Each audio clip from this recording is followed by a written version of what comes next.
Yes, kick off the recording. I've made my preliminary dice rolls. Lisa, if you wish to set up the second screen, I have a feeling we will be needing it soon. Uh-oh. So, everyone, welcome to tonight's episode of Rime of the Frost Maiden, Season 1, Episode 6. They can only do harm. In our previous episode, the party made their way back victoriously from Kelvin's cairn with some rescued people in tow. Hostages. Tomato, tomato. Thereupon, on your entry into the town, you met the town speaker. We'll go with alcohol enthusiast. Yeah, we'll go with alcohol enthusiast, Dragonborn. And you were kind of brought up to speed about some thievery that was taking place. You were brought to the Northern Light. Is it called the Northern Light? No, everlasting gobstopper. Yes, the everlasting gobstopper. I think it was called the Northern Light. Yeah, That the Northern Light is the the Northern everlasting Light with the, gobstopper. Because of the lamp. Right, with the two sisters, Corey and Allie. And they let you know that the magical lantern that had been basically the namesake of their establishment was one of the things that had been missing. Some goats had come up missing. It was just kind of a menagerie of small things. You did see some small footprints leading off into the snow, but decided that perhaps, Radyaga did some investigating and found an occurrence of what looked to be ogre footprints, perhaps, leading off back towards perhaps the ruined Cair at Cair Konig, or, kind of on the way also to Kelvin's cairn. After some discussion, you decided to further explore in the morning. You laid down to rest. Song speaker Siren had a brief visitation in dream, as did why can't I think of anybody's name? As did Varuk. Oh. And then Dolph was awakened gently by the sweet caress of an icy claw, as a full gaggle of ice methods seemed to be intent on claiming them for their mistress. As it turns out, downstairs, Corey was also wounded. There was a little bit of damage and wounding, but the methods were eventually dispatched. A little bit of patchwork was done on one of the broken in windows in the ground floor of the Northern Light, and then you all settled in for a long rest, finishing off the 8th day of Flame Rule. Going to sleep to the sounds of heavy weather outside. The morning, I hesitate to say dawn, but the day begins at 8 a.m. The middle hour of Harbright, beginning the Harbright time. on the 9th day. Outside, there is a light coverage of clouds. There is a mild wind. The temperature is a brisk -55 or so. So that mild wind is bringing up some extra mild wind chill. And you have awakened feeling more powerful. Power courses through me as you awaken to new abilities, new understanding, new knowledge, and certainly better able to accomplish your goals. Idle 8, the day as it is yours. What will you do? Eat a hearty breakfast of their best food, because that's what was bargained for. Indeed, it was. And then, I suppose we should get to that whole exploring the care and killing the ogre thing. That sounds like a pretty good plan. Do you all make your way Making my way. into the common room? And Ali is, of course, kind of buzzing her round in her normal, delightful, cheerful self. Corey is hard at work in the kitchen, preparing a fine meal of Icewind Dale food. Steaming plates are brought before you on the tables. There's coffee if you wish it. There's tea if you wish it. There's also warm bean water for those that like the warm bean water, or the warm tea, the warm leaf water. Either of those are acceptable. And so you're able to eat, and by about 9 o'clock in the morning, you are ready to head out into the frozen, only lightly cloudy, barely windy, dark frozen hellscape that is Icewind Dale at Caer Konig. I say we get going. I agree. I think this is a good idea. I'll need just a few minutes to prepare, but then otherwise I'm ready to go. And I'll go up to a corner and kind of get components ready, and my little harness of spell components and stuff ready, and the gloves kind of tied up high at the elbow so they can come off quickly, but be there otherwise. And after a few minutes, if nobody else is doing anything, I just give a nod and say I'm ready to go. I feel hearty this morning. I want to try something I was taught as a youngling. Never been able to master it. So if we get any challenging, monsters today, I think I'm going to try it. So Chris, we are here. Yes. Why am I echoing? You're very echoey. And quiet. I wonder if it's the other computer that you have going is the one you're picking up the mic on. Laura has reported she is on her way. Woo! Yes, Lisa, one of your machines is not There we go. muted. Fixed it. Yes, there we go. You are not echoing. Okay. Joe, we are here. We're in this little building, right?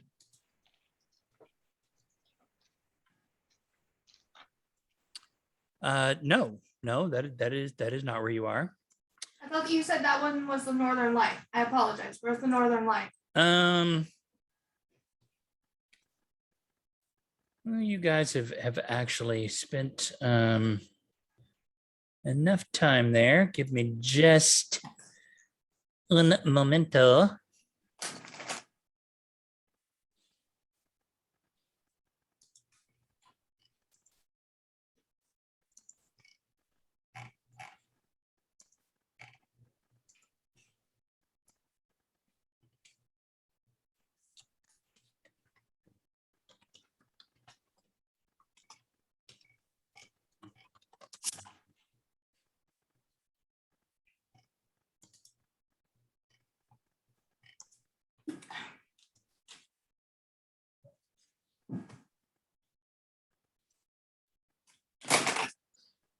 Mm-hmm.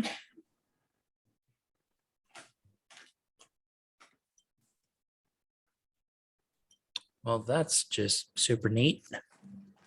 Ah, there we go.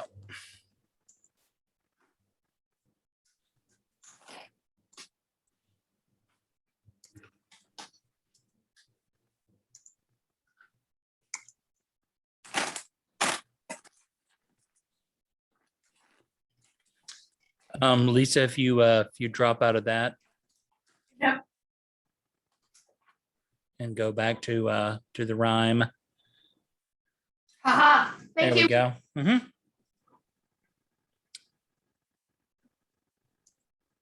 So we are here. It was the other. You were there at the Northern Light. And we're pulling over here, Mm-hmm. here. Mm-hmm. To the It was ruined around. air. Where was you said there was one place where you thought an ogre could hide within town? That top area, the ruined care. North by northwest. But I thought, Joe said there was a barn or something. Huh? I don't remember that. Last week, or God, has it been 2 weeks? When me and Jay, or when me and Brad were looking around, you said, this is where we found the print, but the only place where there could be No, a, the print was towards the outskirts of town between Frozen Far expeditions, and see that nice big space between Frozen Far and the first house there. Mhm. It was in that area, and it was the tracks led towards the ruined care. And when you asked the people there, when you asked the speaker and your friends, your new friends, Speaker Trovis, when you spoke with the Speaker Trovis and Corey and Allie, they said it would be okay for you to look through the ruins in the ruined care, but that it would definitely be possible for something as large as an ogre to hide there. okay. I swear I remember you saying something about there being like a barn that Brad looked at. Mm, I don't remember a barn. Okay. Well, then I'm making stuff up again, and that's completely okay.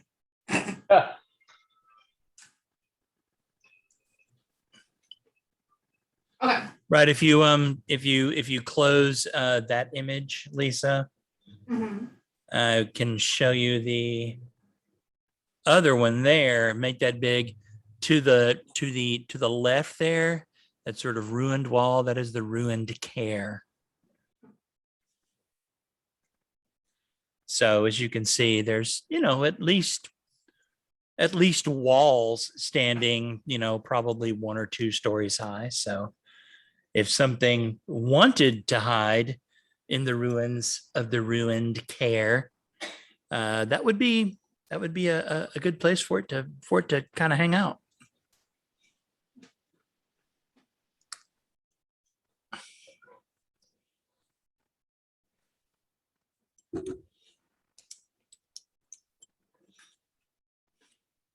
And I want to make sure we all have had the opportunity, did get a long rest after last night, right?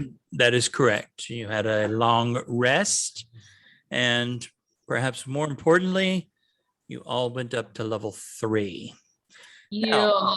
With the little tokens down there in the bottom right, if you could all go a top to bottom marching order, please, so that I know who to hit. I know which, know where you are.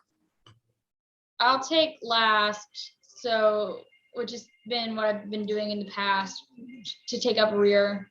I'm Rod's gonna first. I will scout ahead. I'll be right behind this guy. Not very far behind ahead. With Hoot hanging out nearby. Right, I'm going to put injured reserve back here. I would assume Siston will be joining us soon, so if we wish to put her in there somewhere, perhaps. Does that look like a good marching order for everybody? Yeah. Yeah, I think that's good. That looks good. That work? All right.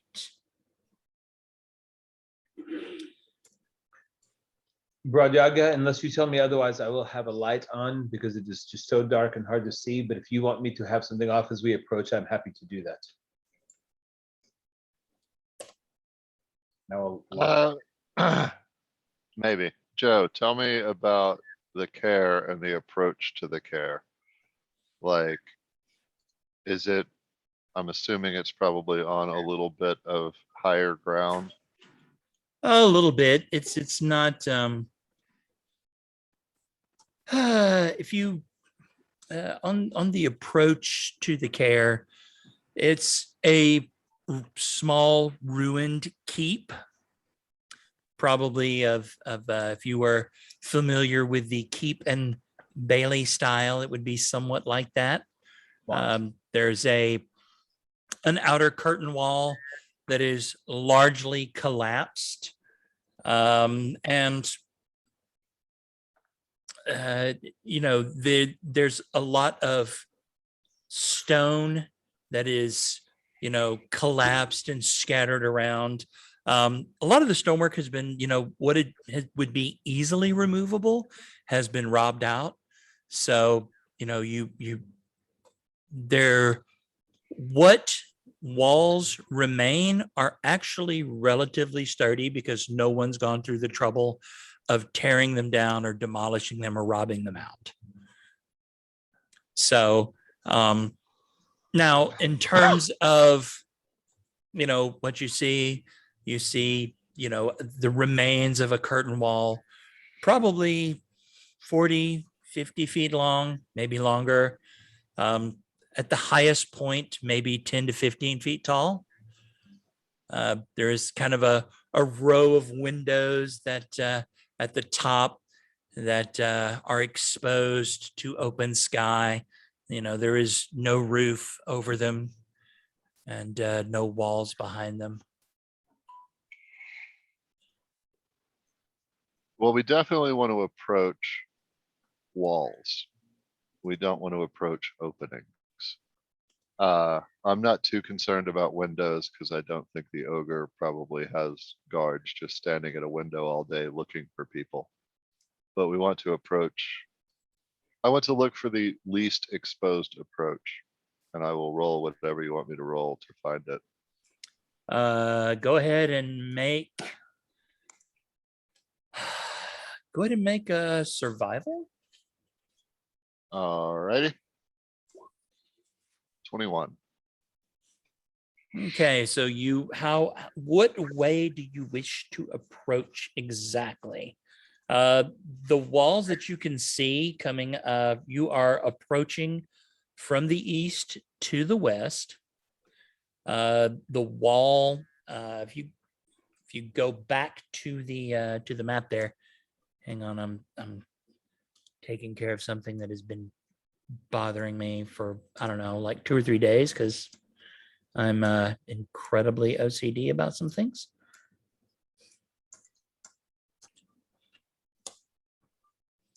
There we go. Much better. Yay. Okay. So let me get back to Carconic. Okay.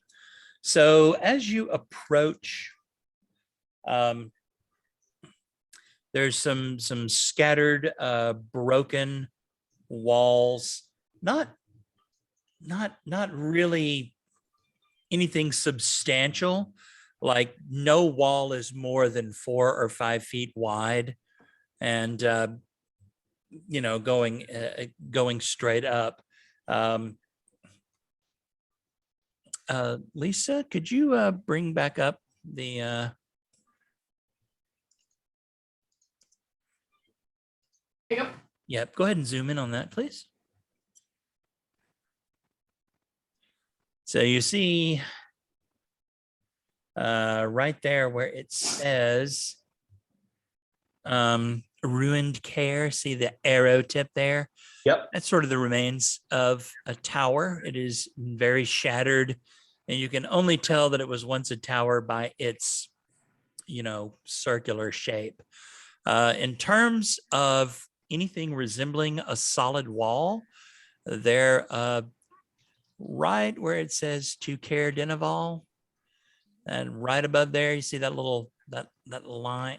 Yeah, it's not gonna let me do it. Right there. Nope, totally not gonna let me do it. Awesome. Here. You see, Right. Yes, right there. That little line. That is the only thing resembling a wall of any length or size. And that's probably about, like I said, about 40 feet long, maybe. Yeah, so I say we take a wide berth around the care until we get on the other side of that wall and approach using that wall to shield our approach. So you- Unless the other option is for all the ranged characters to hide within range of chucking spells or shooting arrows or whatever we do. And 2 melee characters do get help.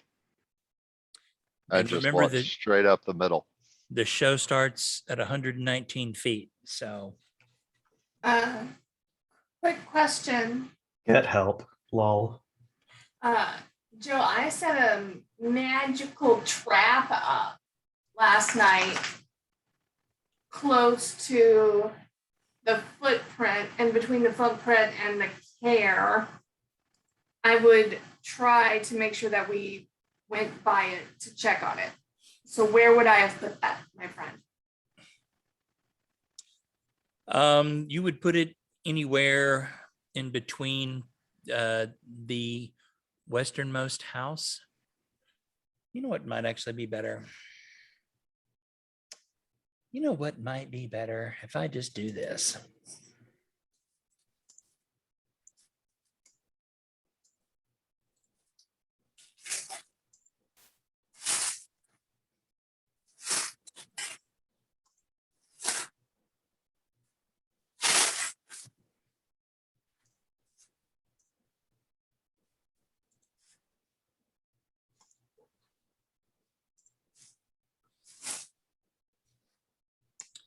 Totally not to scale or anything, but if you go,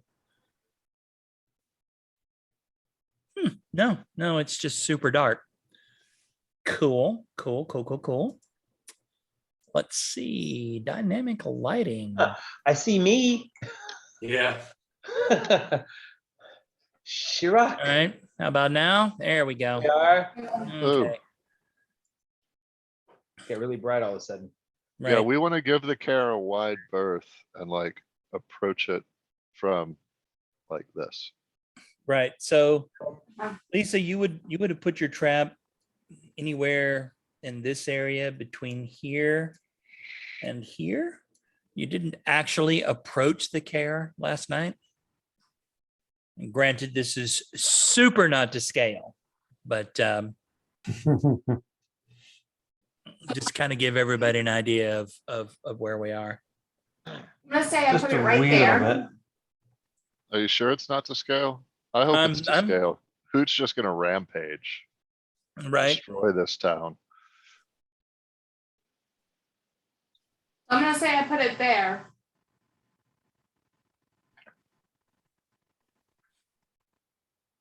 You want us to move up there, or is this just for us to look?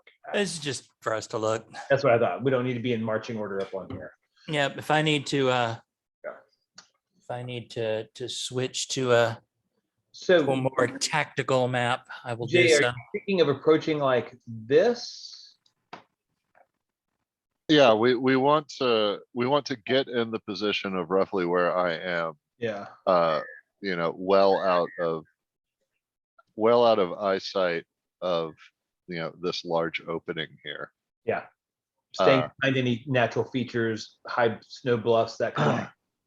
And then Well, also, with and the I know some people will immediately balk at this suggestion, but I say we split the party. Not that much, but we have oh, a 40-foot yes. wall. That 40-foot wall has two ends. Yeah. Like, we send one team here and we send one team here. Because it's TPK. Oi, oi. And then hopefully we can pinch or attack anything in between those 2 points. So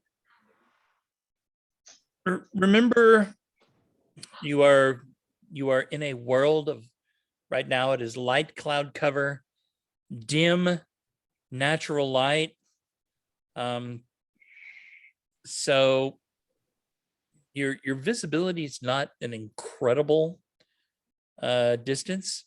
Now, you are aware that there are some beings that can see in the dark. So, as long as you make your approach probably, outside of the 120, well, probably actually more along for normal things, probably 60 to 100 feet away from the wall should give you,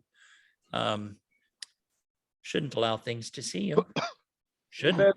That's what, so I say we head up to the middle of the wall Yep. and then listen. And then half of us split and go here, half of us split and go there. Unless listening makes us make different choices. You should always make good choices. I defer to your judgment, Bro Jugga, but your plan sounds as a good one. Sorry, somebody texted me.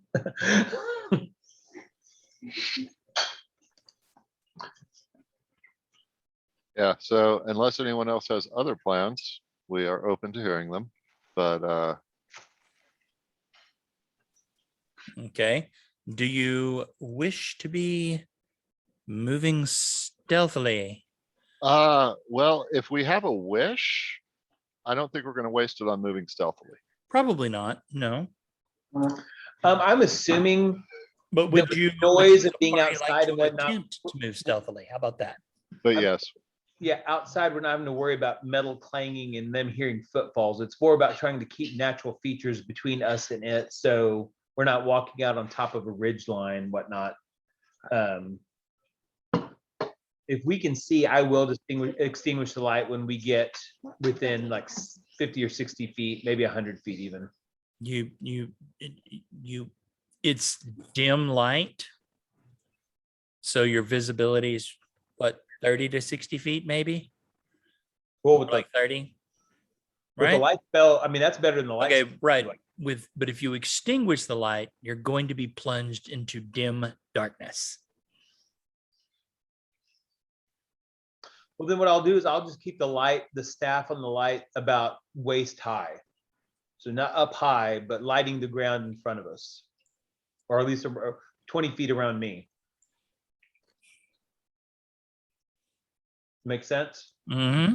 Okay. Yep. My inventory. Okay. Give me some stealth checks from the party. Let's have a round of those, please. Oh, shit. I always like to be stealthy when possible. This is gonna go wonderful. Let's put we're splitting the party, right? So let's put the stealthy part of the party in one spot. We haven't split the party yet, unless you guys wish to do so. All right. Wait, that's not right. That didn't roll correctly. Oh, hell yeah. Yep. Oh, Crosis is trained in Baru? stealth. thank you for making me feel better about my role. My armor is very loud. Oh, So The second one of mine was for Mom. Thank you. well, you were relatively confident that no one heard you approaching Oh, at Kelvin's cairn, not so much about the care. So you make it there. Give me some perception and survival checks from those of you who are good at such things and who would have vision to.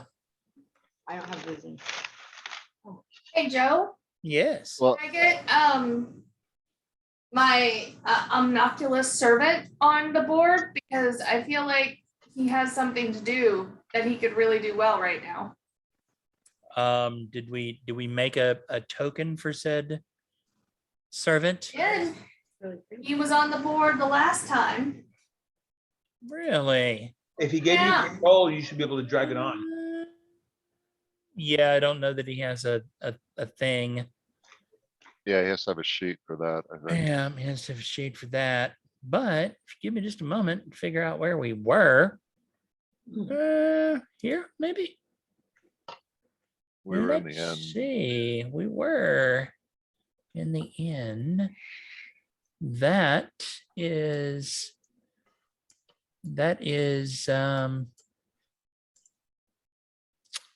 nope, not there. Also, you're third level, Lisa, so haven't you constructed your robo hoot? I have not constructed Robo Hoot narratively yet, so he will enter at a later time. Okay. I finally created my Robo Hoot the night before and have not had my chance to create the upgrade. Robo Hoot So is the there best is, name ever. There is a little buddy, and he is controllable. Lisa, can you create a robo hoot and have your little buddy? Yes, I can. Can we name the little buddy Holler? So we have two hoots and a holler. Nice. Yes, that is exactly what we're gonna do. Says it- Dolph, Dolph, give yourself inspiration. Yeah. And Bradyaga, you should have started this session with inspiration I did. because you correctly identified the song lyric reference. All Because right. I'm old. And all right. Depeche Mode is a classic, a Right. standard. That whole album is still wonderful. So I'm not seeing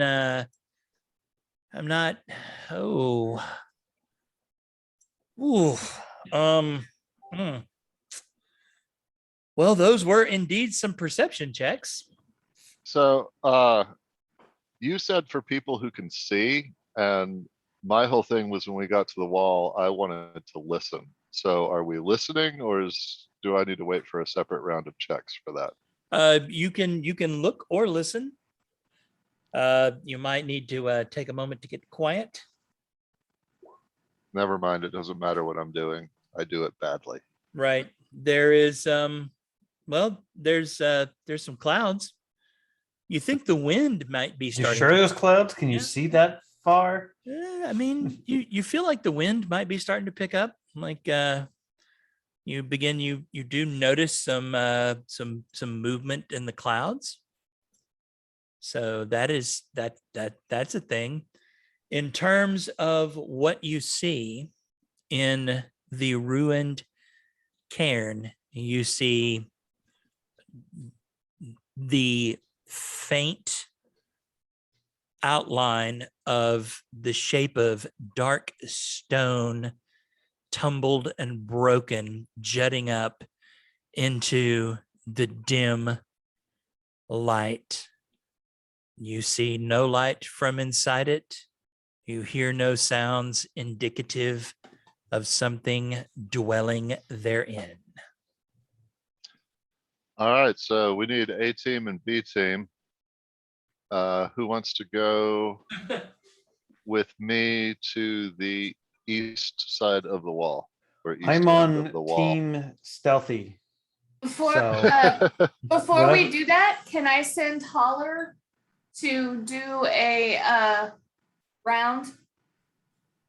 You can. Can Holler fly? Yes.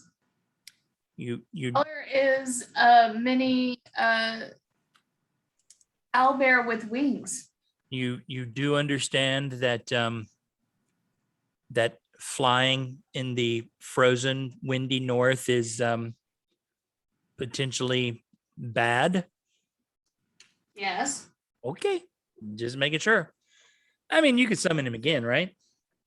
Okay. Except summoning, I have to create him. I have to build them and find a heart for him. Oh, well. Hopefully nothing bad will happen. Well, I mean, she doesn't know, right? Like this is her first one. Give her some room. She's trying to use her powers to the best of her ability. So you'll have 2 hoots, a holler, and another holler. Perhaps. 2. Last one's Ricky Broussard. Oh wait, if she returns to you, will that make her a holler back? No, I mean, my holler will have come back. Okay, so she's going to do, I don't know how many actual feet we are, but she has a speed of 30 flying per round. She will Okay. do double if she can. And she's not going to get low. She's literally just going to do, well, I mean, low enough to where she could see the ground, but just do a loop around as if she is an actual bird. Mm-hmm. Okay. I'm gonna need I don't know, an athletics check, I guess. Maybe from her tiny owlbear wings.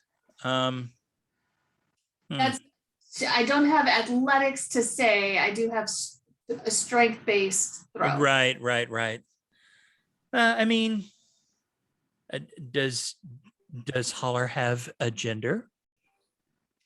I mean, she is a construct and gender is a construct. she is a gender. Okay, I'm just going to Goodwill. for the sake of my sanity, I will refer to her as a she.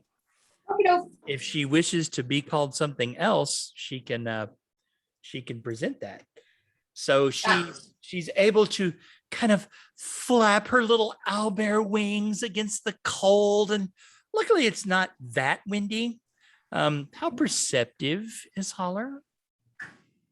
Can you see through her? Is it like a familiar? Nope. Tell me how this works. She's gonna have to go and look and then come back and tell me because she does speak common and dwarfish. Okay. Speaks the same language as I do. Okay. Well, have her fly over and Does she have a perception score? She does. I just read it, but I don't think it's on this sheet. I think it's on my sheet. I want to say her perception skills are at a +0, okay. but her Well- is at a +2, and then her perception is based on my perception. So my perception, Does she have any sort of infravision or night vision? she has dark vision. She has dark vision. Excellent. All right. Well, her perception checks will not be at disadvantage. So give me a couple of perception checks for the approach in and the approach out. What are you Hey, her gonna say? perception check is actually on here. So There we go. Look at that. Awesome. All right. Give me That's- give me 2 of those. do you want a stealth check while I'm at it? If you wish her to be stealthy. Well, I mean, she is trying to blend as a bird. Yeah.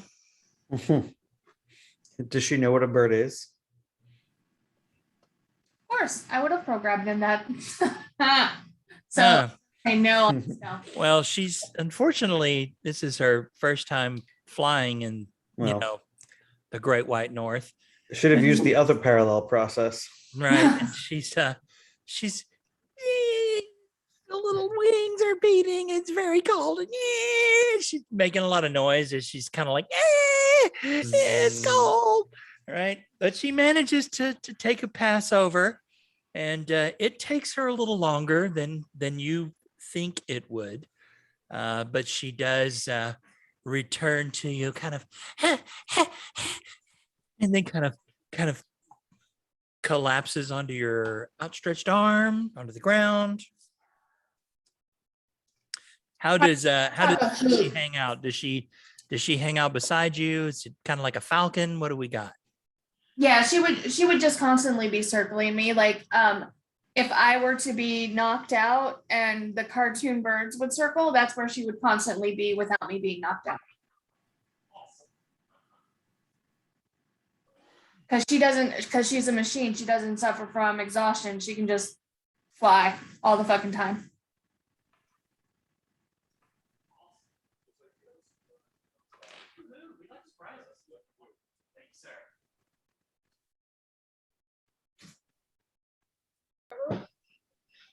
Where'd you go?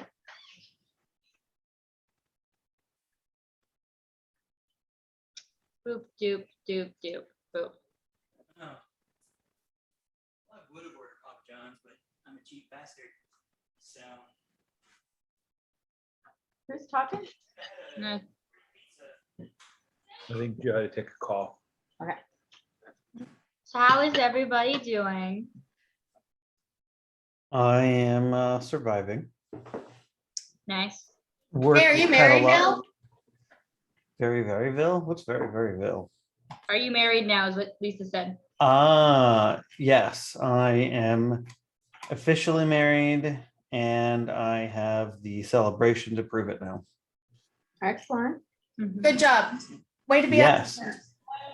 As soon as I have something to share as in the way of photos, I will share them. Ah, Yeah. I'm still waiting on them. Yeah, no, they should be great. I've got some cell phone pics. We planned our dance at sunset and it's like the sunset is like perfect, like all the colors of the sunset sort of thing. So you've got the good purples and oranges and whatnot. So I'm hoping the professional photos come out the way I want them to. Puppy dog, none of this is for you. So will you celebrate your anniversary on this time or the day that you got married previous? The day we officially got hitched, so 10/10 will be the actual date.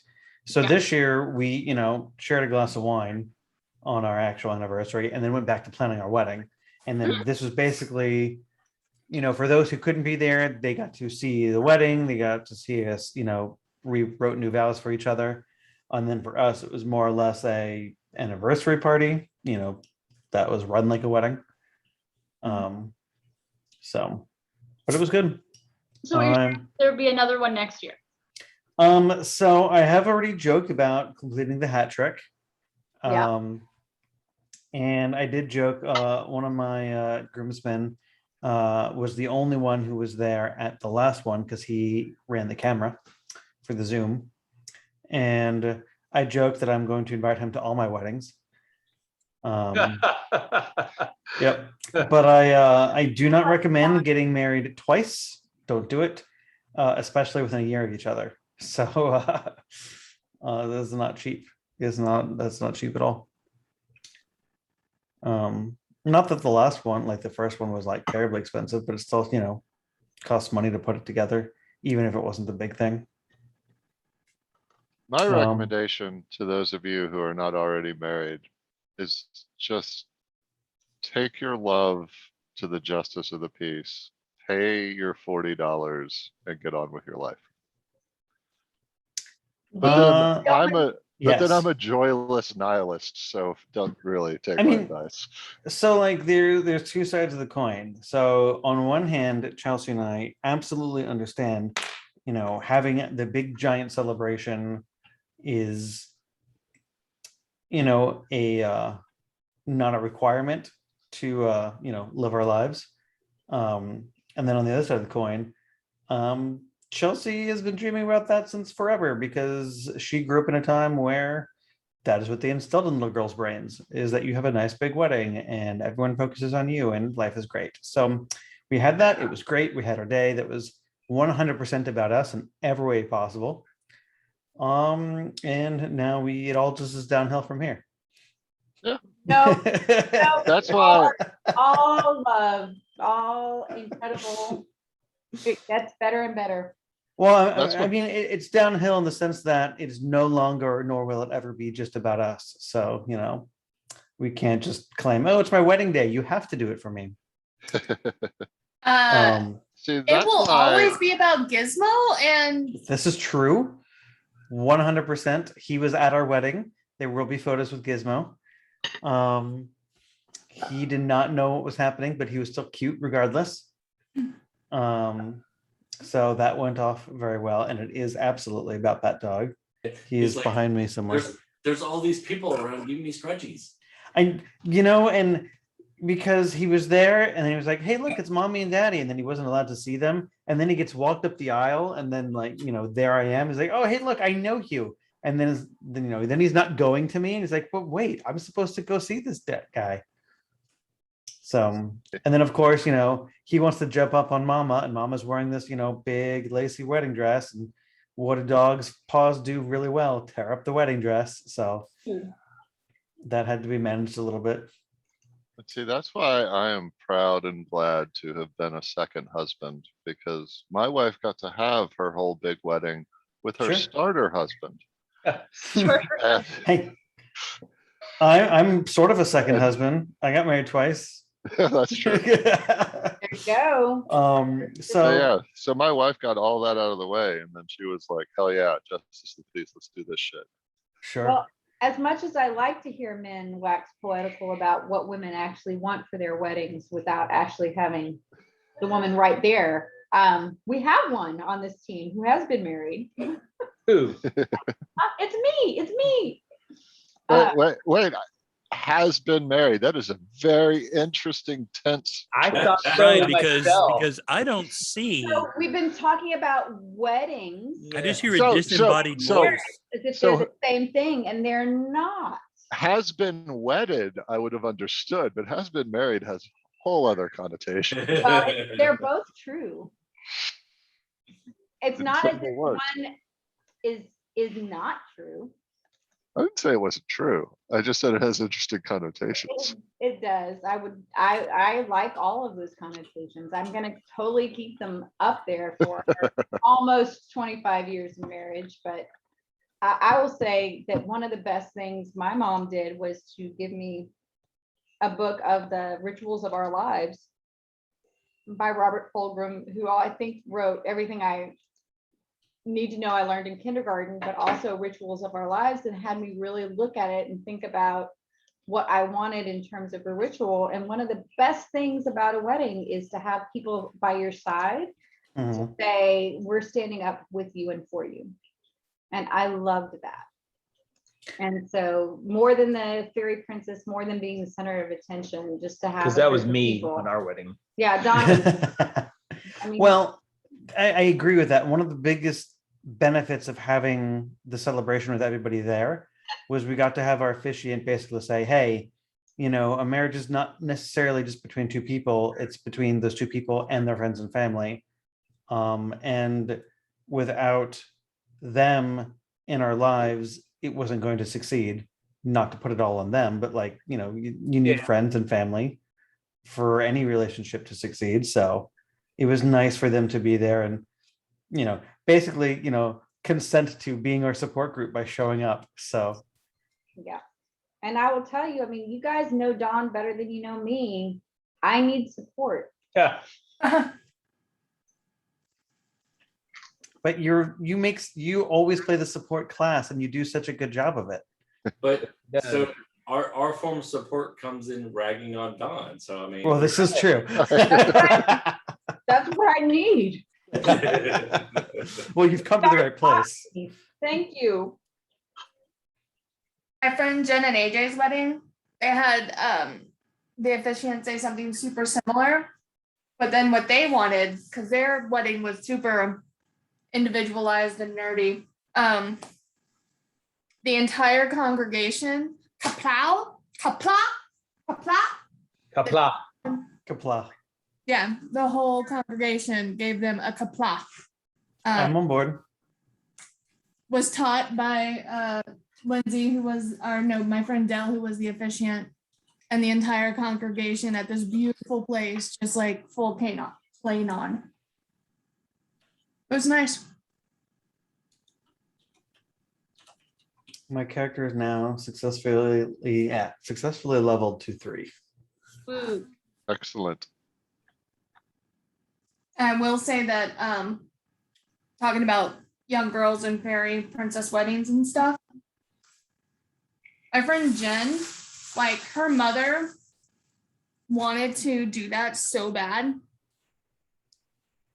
But Jen is a giant nerd and she's like, I don't want real flowers. I don't like real flowers. So she found Pinteresty ways to make paper flowers out of comic books, and that's what she wanted. And her mom, like, because her mom does weddings for a living, and like everything she wanted to do, Jen was just like, no, I want paper flowers. I want to do this really nice, beautiful thing for you. No, that doesn't fit what I want. I want comic books. Fun.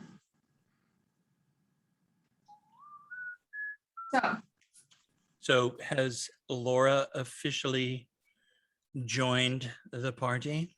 We I got, have officially yeah, joined. we have, and we're married. Well, You have been married, I heard. right. Yeah. 20, So almost years. so we won't talk about my first wedding, which was, you know, a very traditional wedding. My second wedding was at Wizards College. So Yep. you can all suck it. I have out nerded you. And the song Lazy Eye by the Silver Sun Pickups. There's a line in that song that says, it's the room, the sun, and the sky. Mhm. That will a good always song. remind me of that day because it was in the room, then it was the bright sunlight because it's outdoors, and then the sky. So there is my moment of sentimentality for weddings and wives past. Bethany was All all right, now let's kill something. right. Indeed. Now, let's go- Another fine wedding tradition. right? If only. Okay, so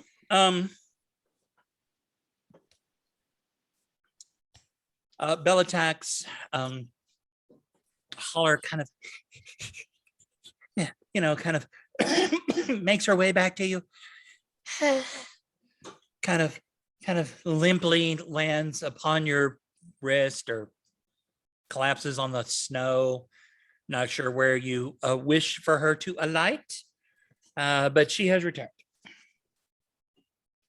She can land on top of my head. She flops, doesn't land. She flops on top of your head. Okay. So now you have like exhausted baby owl bear, like little paws almost in front of your eyes, little wings, little feathers brushing your ears.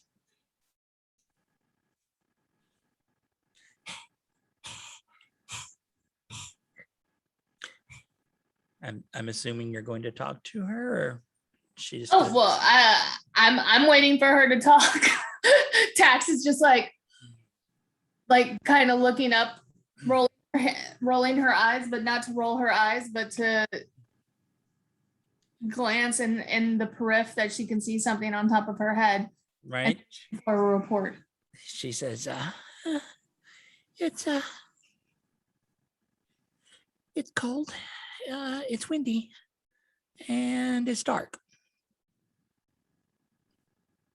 Oh, and there was a building, and looked pretty lifeless to me.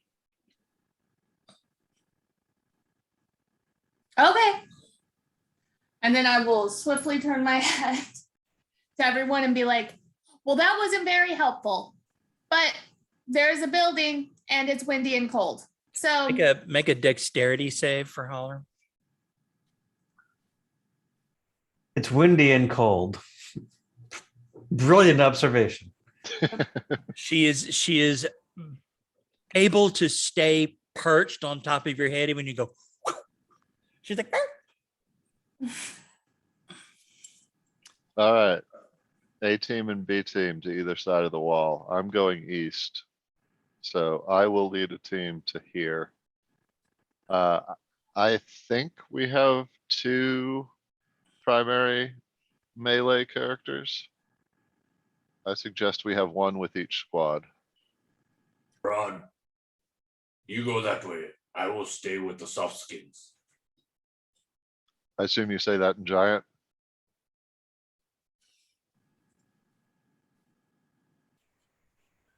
I reply in giant, yes, keep them safe. So who's going with Brajaga? If he's going stealthily, then Farouk, you notice that Hoot kind of nods at you as you say that. Crosis will go with Broad Yaga if we're moving stealthily. Yeah, yeah, we're definitely moving stealthily. Yeah, that's definitely Crosis's mode of How operation. about Tax will attempt to go with Broad Yaga just because she follows Hoot. So she's just like, okay, we're going this way. Okay. But I do know that Dolph has in the past tried to make Tax act in better safety precaution. So So, Lisa, real quick, are you planning on still being riding Hoot? if you'll let me, if not, I'm just gonna stay close by all the time because I'm I still will absolutely let you, but from a game mechanics standpoint, I have to let you know that Hoot is now a combatant who takes his turn immediately after me, which means like if you want to move to a particular place on your turn, you have to dismount and do that on your own because Hoot's Okay. going to be wherever I need him to be. no problem. Will do.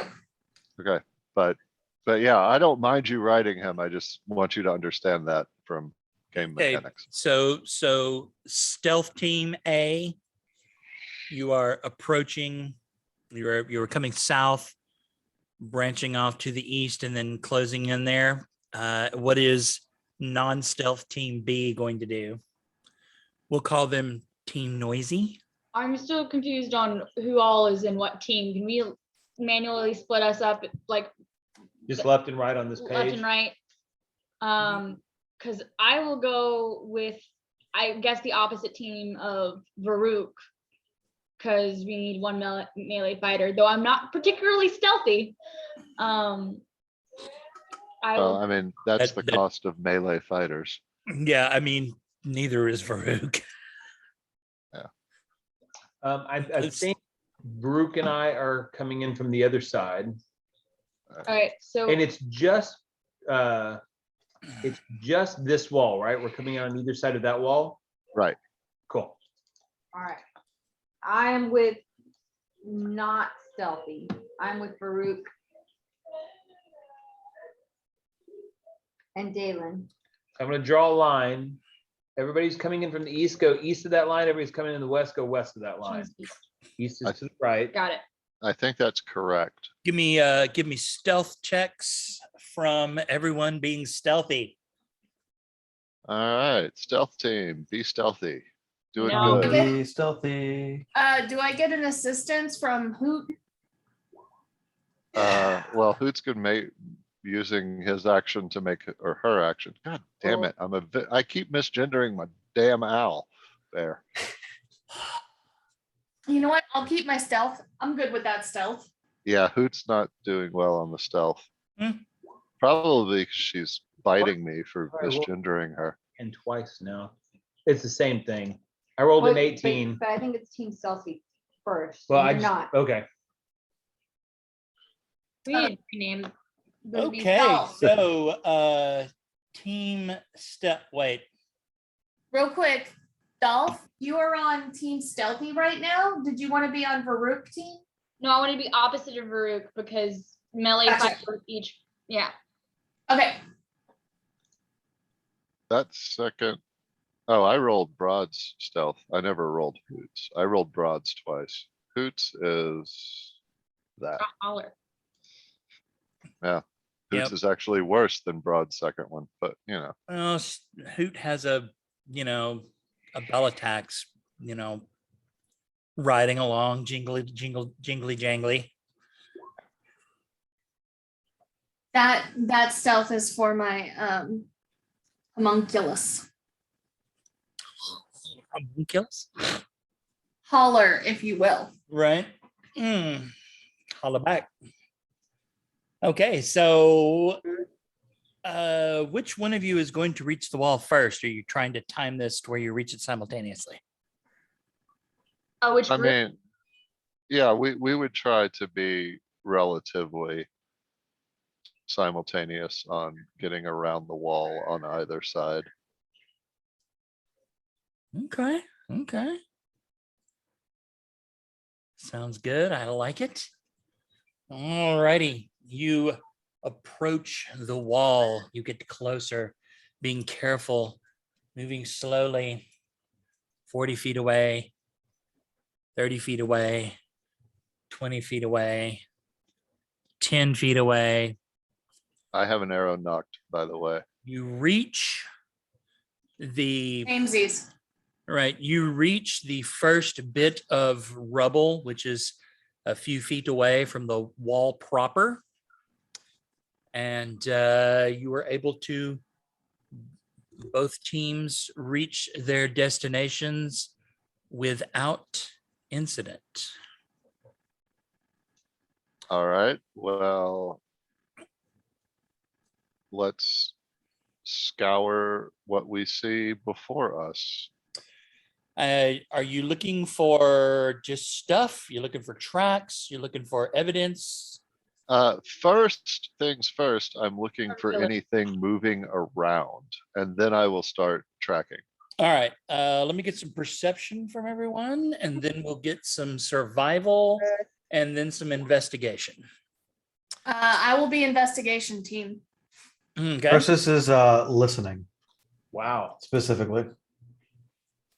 I rolled, went to check the chat. I was like, ooh, 25. That's not me. Yeah, can't hear shit.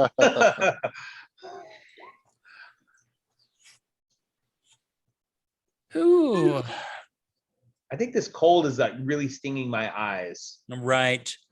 Rajaga, you do a pretty thorough look around. You don't see anything moving. You don't detect any sign of life. So then you kind of shift into sort of looking around the area. Tracks. Varuk, you relatively quickly spot a set of, I'm going to say large, I don't mean large as in mechanically, I mean bigger than, normal sized humanoid. One might go so far as to call them ogre sized footprints that seem to have, it's almost as though the ogre was pulling a sled behind it. Like you see the footprints, and then the two skids kind of follow it, and they kind of, they definitely are behind it, and it is moving off into the darkness in a direction towards Kelvin's cairn.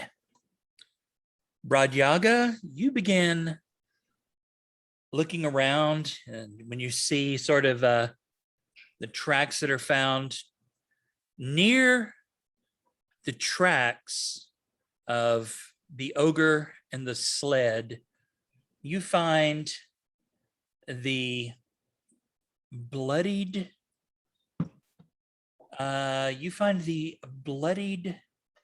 remnants of a journal. I'm going to put this in everyone's journal, but it's a tattered and crumpled book. Most of it has been destroyed, but there are a couple of pages, and it's in Dwarvish. Will you translate it for those who do not speak the Dwarvish? I will read it first myself, and then I Okay. will translate it. All righty. Well, go right ahead. All right. Yeah, we'll just assume I've already done the reading and then so this is the translation for you non-Dwarvish speakers. Risk my neck for her without half up front. What? Holy shit. Never do that, guy. I hate this dwarf immediately. She didn't like that much, but I knew she couldn't protest. Living in the speaker's own care, funded by the Arcane Brotherhood, named Bloody Avarice. Oh, she had the coin and she and I both knew she'd pay. Day 10, it's cold. Sort of wish I'd taken her up on one of those black sword pendants. I'm something to the something. There's blood everywhere. I'm almost to the top now. Yeah. I'm almost to the top now. This whole codicil of white Yeah, 'cause better really be something. I should have done something. Tomorrow I'll do something else. Day 11. Is it playing with me? I'm too wounded to climb. Why leave me here? Don't even think it's hungry. God's damn. Yeah. Of what? As he's reading that, if there's any kind of our history or arcana check, I'll make it to see if anything rings a bell. Is that referring to the top of the mountain? Probably. I feel like this is from the dwarf that we found dead with the blue boots. Oh, that would make sense. Yeah. Some poor dead sod. That's fine. So I throw the book at one of the smart people. They can hold on to it. I don't need it. I'll take it. I also can read. I assume if Dwarvish is one of my languages, I can read Dwarvish. Yeah. In 5e, literacy goes along with language. Cool. So,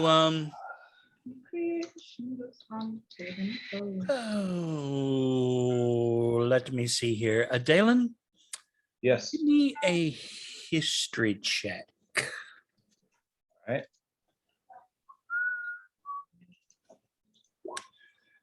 Veinte. You nailed it, did you? Yep. So So I rolled a 15 plus 5. no, that's good. Spiked it. You obviously are familiar with the Arcane Brotherhood. Mhm. And you remember Avelin telling you something about there being other members of the Arcane Brotherhood that were here in Icewind Dale, pursuing the same goal with different methodology. Mhm. So perhaps Bloody Avarice. You're not sure if that's named Bloody Avarice or named like named fucking Avarice. Really? That's her Yeah. name? Yeah, I get it. Pejorative Right. avarice. Yeah. So but yeah, you're able to discern that. So a codicil, if Dawn understands, is like something you add on for clarity. So what is the codicil of white? Can you put that journal in our handout so we It can? actually looks like it says Codkill. CODKIL. Yeah, I'm pretty sure it doesn't though. Yeah, Okay. it is in everyone's journal. So you can all take a look at it. Got it. Sorry, thank you. It's at the top. No, I think he's right. It's Codkill with one L. No, codicil of white. Yeah, I'll be looking up for references to that again. Right. So just for clarity, a codicil is an addition or a supplement that explains, modifies, or revokes a will or part of one. Okay. So it is Agatha Christie. Yeah, that's why I know the name. Why the term. modifies a will. mhm. Sac- So think of it, musical people, like a coda to a will. Yeah.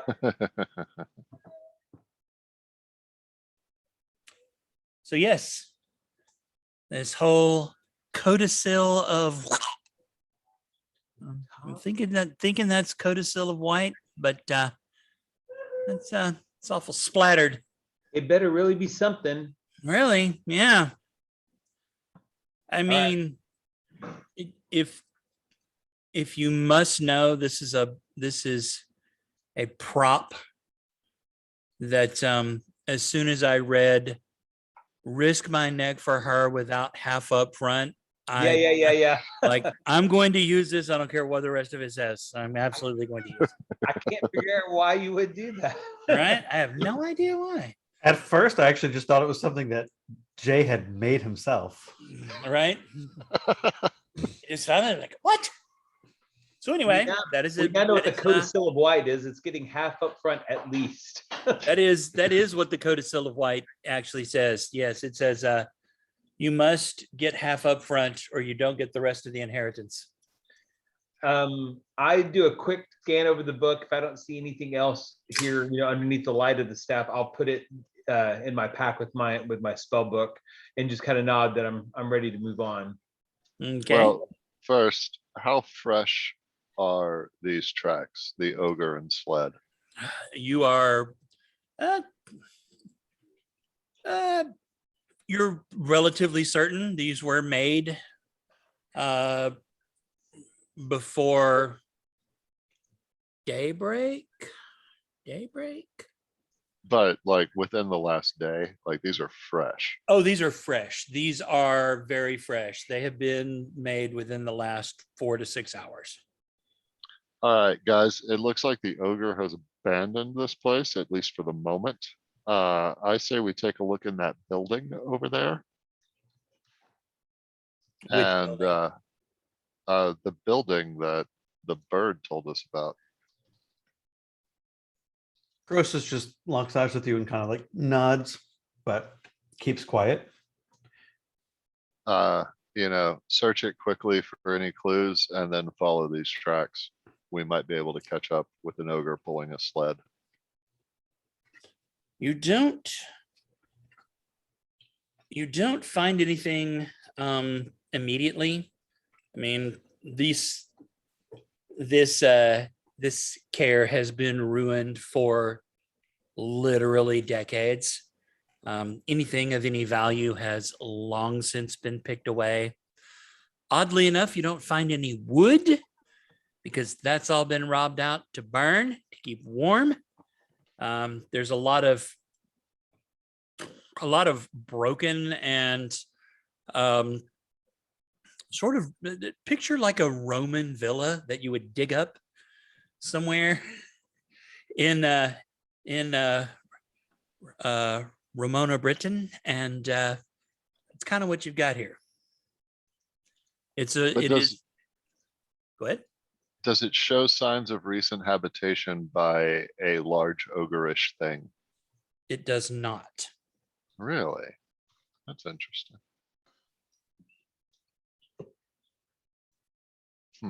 So maybe he wasn't living here for very long. He just stopped here.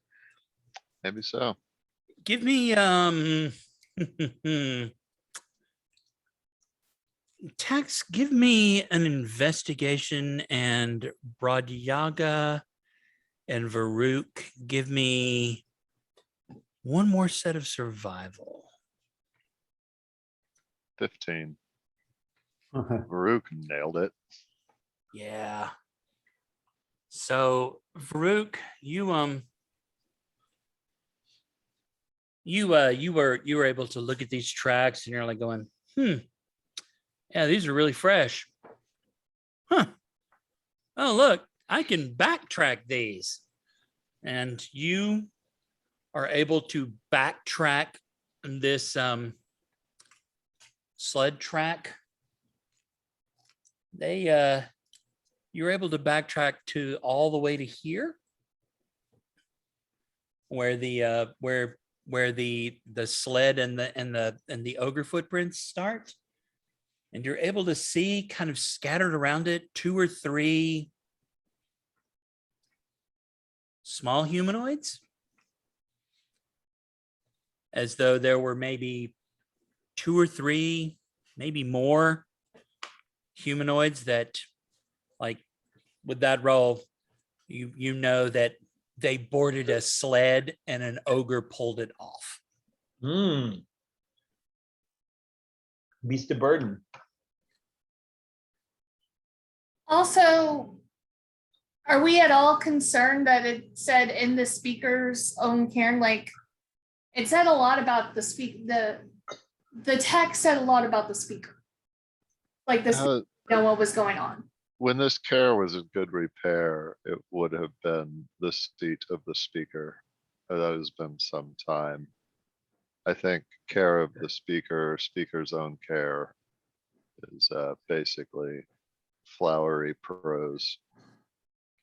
That she got to stay, she got to live here as opposed to- Or, Or this is a older journal.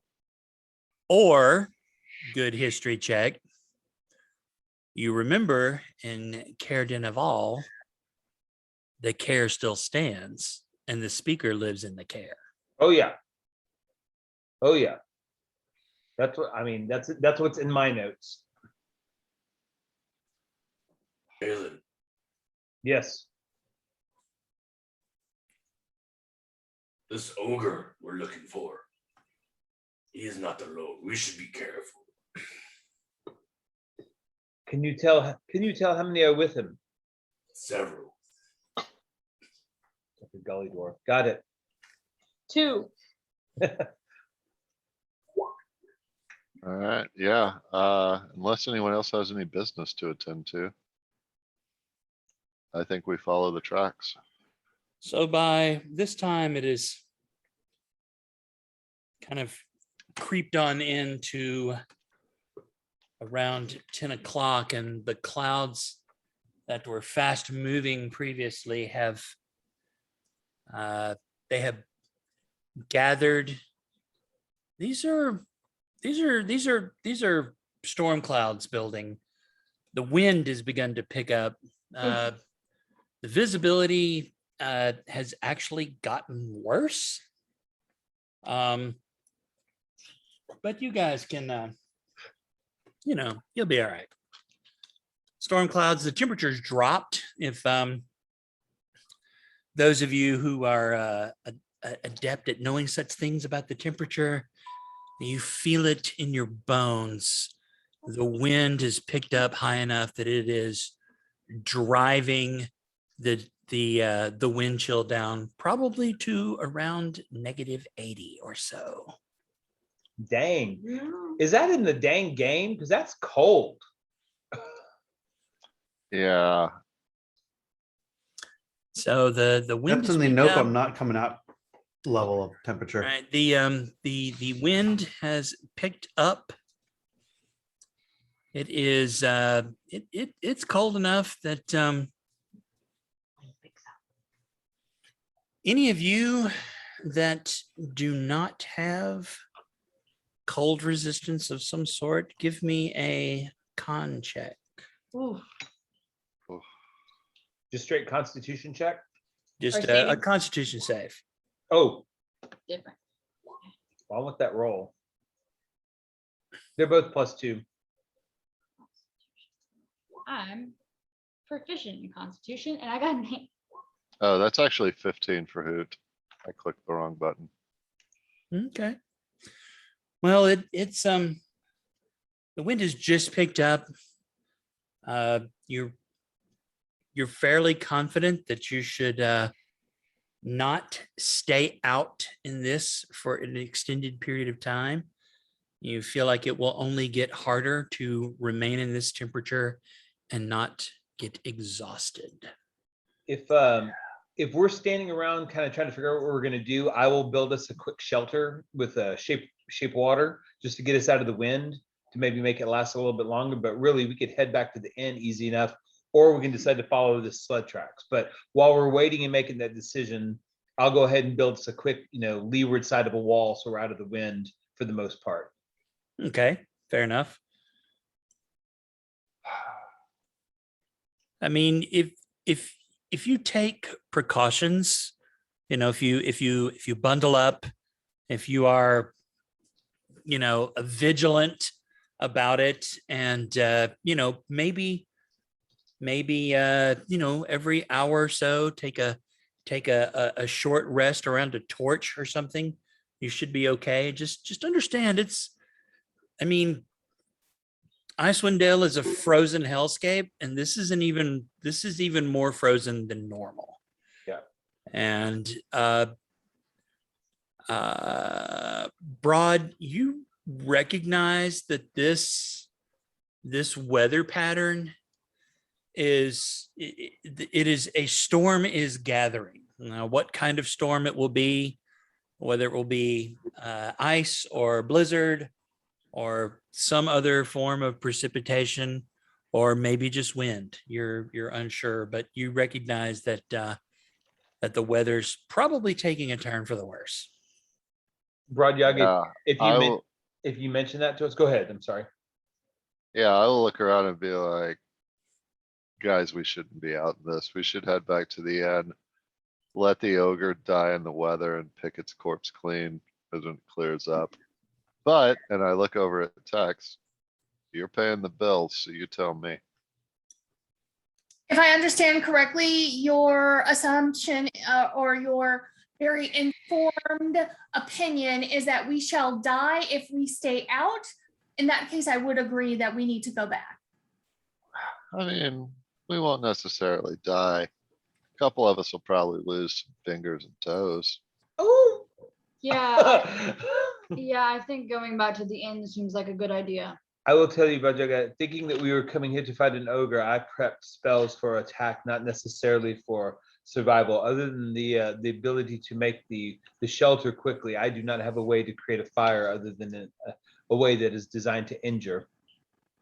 So I also vote for a return to the inn. If we are to return to the inn, which I am in support of, I do have one question.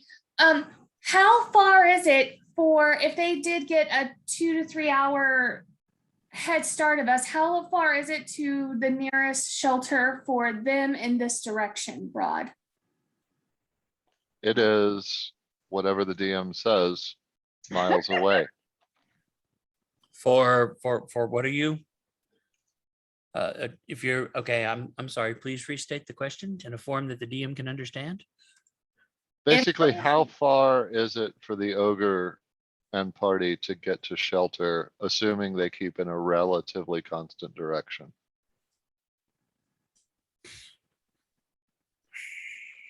Survival check, please. Survival check incoming. Ugh. You're pretty sure if they go that way, they'll be fine. No, for real. At the direction that they are, the general direction that they're going, the closest landmark of any size is Kelvin's Cairn. Yeah. And you do know that, there's the base camp. There's also the Dwarven Valley in that direction. You didn't do a thorough exploration of the area around Kelvin's Cairn. But you do know that there are windbreaks, and that a group of people that are acclimated to this climate would be able to survive.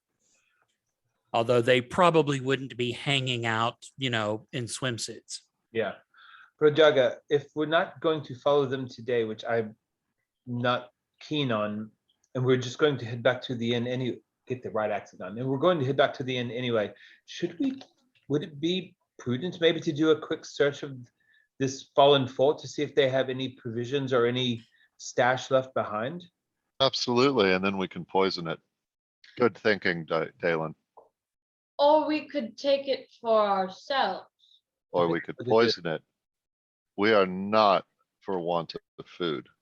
We are for want of dead enemies. I'm gonna sit down in my little lean-to and cast Detect Magic, which will only last 10 minutes. So as soon as I'm done, I tell the group, I'm gonna wanna kind of head that way and let's do a little search Defined that way. towards the ruined fort that we were just talking about searching. We're there. We are at the ruins. You are Yeah. literally at the ruined care. But have we like You dug have actually already done a pretty thorough investigation of it. We have. There's really nothing there. When we did the thorough investigation, that's when we found the Bloody Dwarf. Journal. Okay. I assumed that there was a place for an ogre to hide. There would be like a room to go in, but there's not. No, there was the building, and when we looked around, we didn't see anything. All right. And cool. not really. Okay, a building is a stretch. Okay. You know, we're talking A room. some semi-intact walls, But no, but like no underground, room or no, there's not like a basement fully enclosed space. or dungeon with a dragon. Got it. Okay. I mean, there could be, but you would have to go, digging through snow and frozen ground to try and find it. Tax. Yes. Ogres are creatures of habit. They're idiots. It is very likely that should this ogre return this way, it will return along the same path that we can so clearly see next to Baruch. Along this sled, do you still have the ability to lay a magical trap in the path of these tracks so that if the ogre comes back, he trips it and kills himself? Unfortunately, no. I also prepared for battle today and not trappery. Fair. Crosis just shakes his head at those magic users who have to think about what they're doing for the day versus those with just the natural talent. And you said a trap, Crosis? I am a trap. All right. Okay, we leave Crosis. We leave Crosis in the However- tracks and go back to One the end. second. I think I can set a trap. I can set a normal trap, not a magical trap, but a normal trap. Yeah, I mean, that works. We can snare the ogre and hope it stays snared. Okay, so I'm gonna use my proficiency in thievery tools. To s- Ooh. Proficiency in thieves tools. Ooh. For those who don't know, this is exactly how you hunt for rabbit in the cold wilderness, because they have their rabbit runs that they run through constantly. So you usually set a snare for it to run through and get snared. So that's how you trap the god of magic? Yeah, y'all already took care of Rabbit. Stop Yeah. worrying about that. There is a way bigger threat on the horizon. One thing to be very, very concerned with Crosis is if you only have rabbit to eat for protein, you will slowly die because they don't have enough fats in them. They take more energy of your liver to take out Yeah. stuff than they supply you with. You will die. Interesting. Yeah. That's why a lot So of rabbit hunters would die just randomly. is that like their natural evolution, to just like not get fat and plump? So then that way the predators would just slowly die off. It's mainly a human problem. Yeah. Ah, And that would be for a hare, not for a rabbit, because rabbits are different and rabbits are set to be a humany meat, like they're domesticated. sure. Oh, hare. So what you're saying is if I want to diet, I should hunt hare for a little while. And then before I, die of lack of nutrition, go eat a steak. There you go. That works. Or, an appropriately sourced form of food. It both. causes protein poisoning. Yeah, it's hare and or rabbit. Yep, both of them. It causes Oh, protein nice. poisoning. Now you can Well. eat it, it won't kill you, but if it's your only source of protein, you run into a problem. Rabbit's actually tasty, but yeah, Rabbit tastes really good. yeah. Animals in harsh, cold environments similarly become more lean. So other things in this environment probably also have that problem. Man, so what do we eat out here? Yeah, dwarves. All right, I'm gonna head back to the tavern because it doesn't seem like there's any reason to hang out here unless anybody has a better idea. I'm gonna But- use, My only, oh, sorry, go ahead. Have we only really just been on the outside of this keep and not actually gone into it yet? Apparently there is no end to go in. Yeah, we've been inside it. We investigated. There was a building, the bird saw that we looked in. Not a Now- building. Again. just buildings walls, is Joe. stretch. I do not believe the map is representative of the actual care that we are at, whereas this map has lots of buildings and only one crumbled section, whereas in reality, it's all crumbled and done. Is what is my understanding. Now, I told him. I just finished making a sock. Wait, yeah. I made The- it. the building's a good wind. The building's a good wind break though, right? Yes, I'm sure there's a wall. But I think Carlisle and I were both thinking that there was like something to explore within here, but really there's just inside the broken wall, all open to the sky. Alright. So there's nothing in here with a ceiling though. Is that Correct. correct, Joe? That is correct. Could we shape water a ceiling? Yeah, but we're 10 minutes back from the end where there's a I fire. say, Yeah. Oh, 10 I minutes. mean, is- you squint, you can see the lights in the windows Yeah. of the northern. You don't see, the big lantern that would normally be there, but you're really not that far away from it. Okay. That's cool. true, but this is a place that we don't know, but we can suspect that the ogre might return to. If we could find a relatively safe and warm and defensible position within the keep, we could just wait for the Or ogre to perhaps come we back. could use the speaker's house, which is the house closest to the cairn. This house right here is the speaker's house. Can you set, Belatax, can you send your flying friend off the direction that the tracks were going and just see if they see them? Maybe they're not that far away. I mean, they have a 3-hour head start and my little guy can only move 30 feet. Oh, got it. He can dash. Go up high. Yeah. And in these windy conditions, you're relatively certain that Holler will have a heck of a time flying at any speed. So that's a good idea, speaker's house. We could set up in the speaker's house and then take shifts to wait in the building for news. I'd say no longer. We definitely want 2 people on a shift. Nobody goes out alone. And no longer than an hour. And then just trade off. And we could spend the whole day lying in wait for an ogre. I'm happy to set up a shelter here, give it some time to where we're out of the wind and body heat will kind of start warming it up, but basically build an ogre blind. Right. Yeah. Yes. I'm still gonna set a trap to where the sled has gone off to, because that is what I've been asked to do. Joe, I would like to set a trap and I'm reading the instructions and it tells me the total of your check becomes the DC for someone else's attempt to discover or disable the track. Well, then let's roll that beautiful trap footage. Yeah, but is it stealth or is it, what would you say it is? It's a thieves tools check, isn't it? And thieves tools are trap And tools. then Joe would determine what stat to roll with that, probably Dex, but Yeah, it's definitely going to be Dex. Okay, so how do I roll? Is it just a straight roll for thieves tools? Yeah, make a dex it's roll. D20 plus your proficiency bonus since you're proficient in thieves tools plus your Dex bonus. Okay, so this plus my proficiency bonus, yes?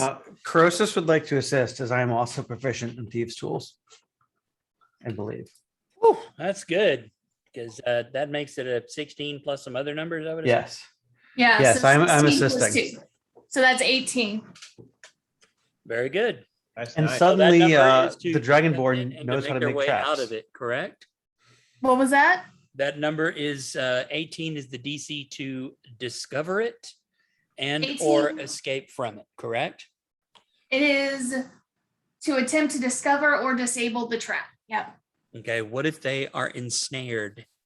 You imagine the The counts as trap deals disabling. damage appropriate to the materials used crafting, such as poison or weapon, or damage equal to half the total of your check, whichever the DM seems appropriate. I'm not trying to kill them. Are you just trying to make to hold them in place? Yeah. I don't know that you would be able to hold an ogre in place without some serious belaying ability. I mean, You don't have any tall trees to like snare them up in.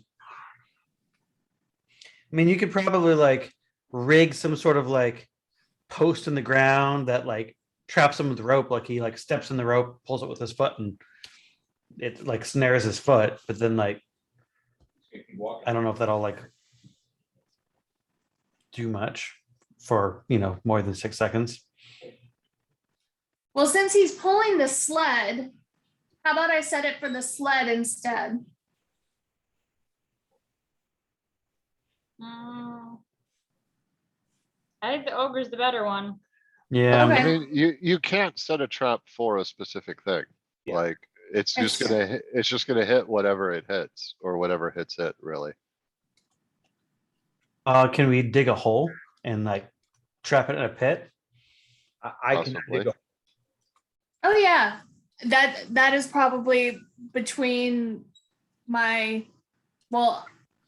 because of Joe's very wise advising, I no longer have create bonfire right now. So between shape the water, my tools, that's probably what we do.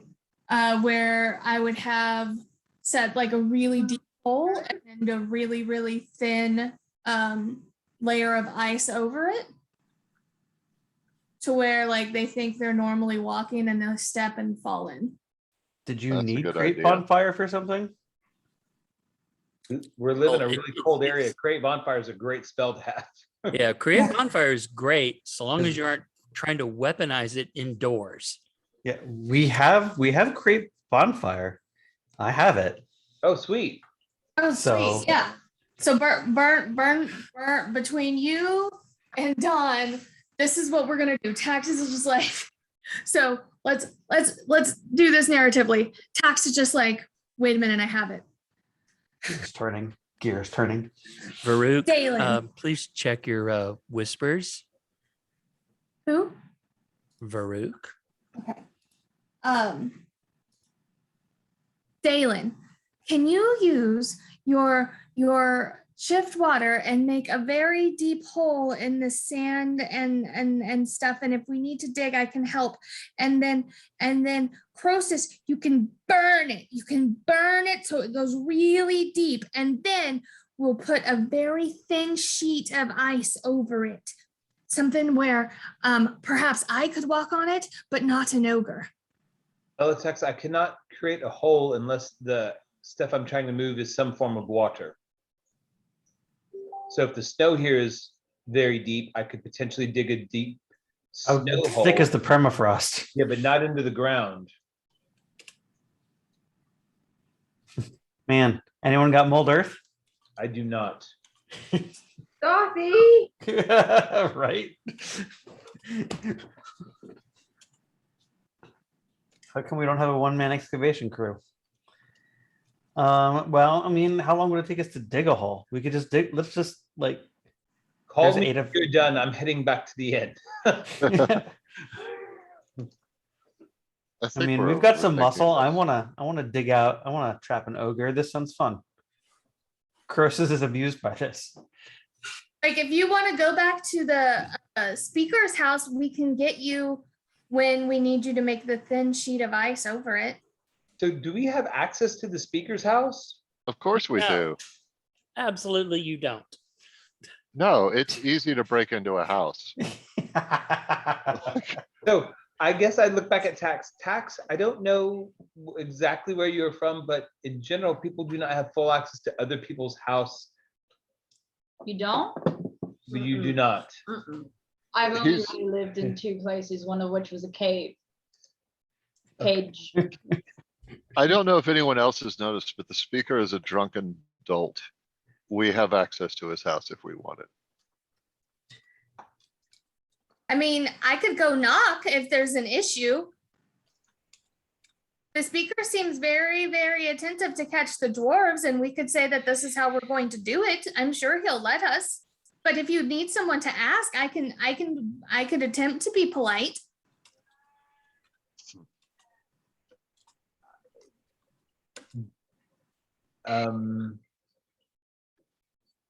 I make good queries. What?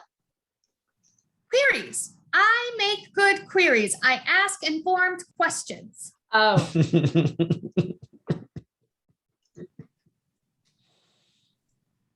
that makes more sense than what I was thinking. But I it's love it. less fun. So are we digging this hole for the ogre? Dig with what? Tax gets in. Looks at his claws. I have a spade. And her little tiny body tries to start digging the hole. Gonna catch an ogre. Make a strength check at double disadvantage.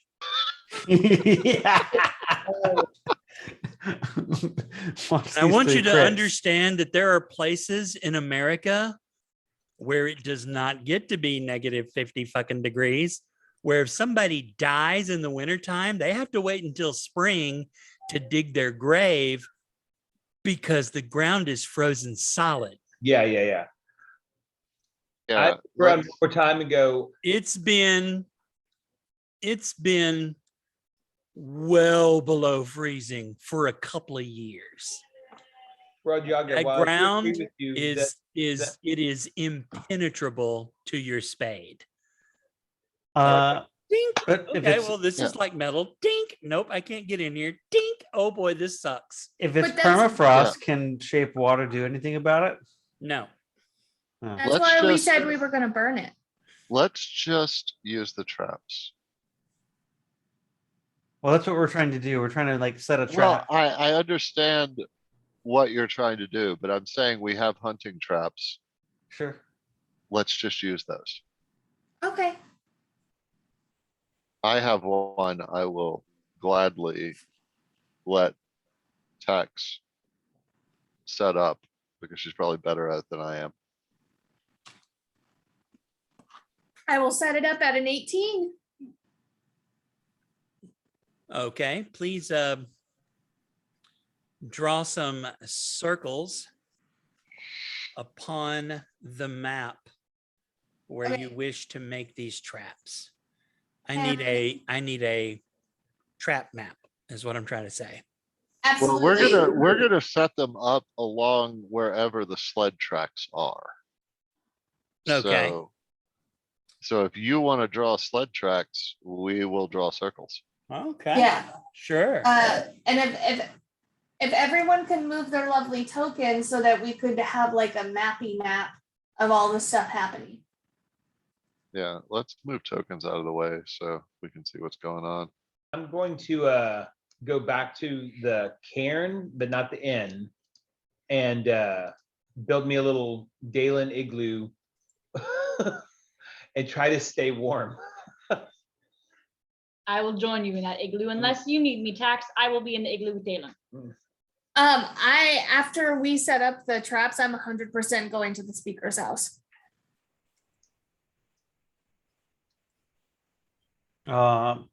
Crosis is fine in igloo.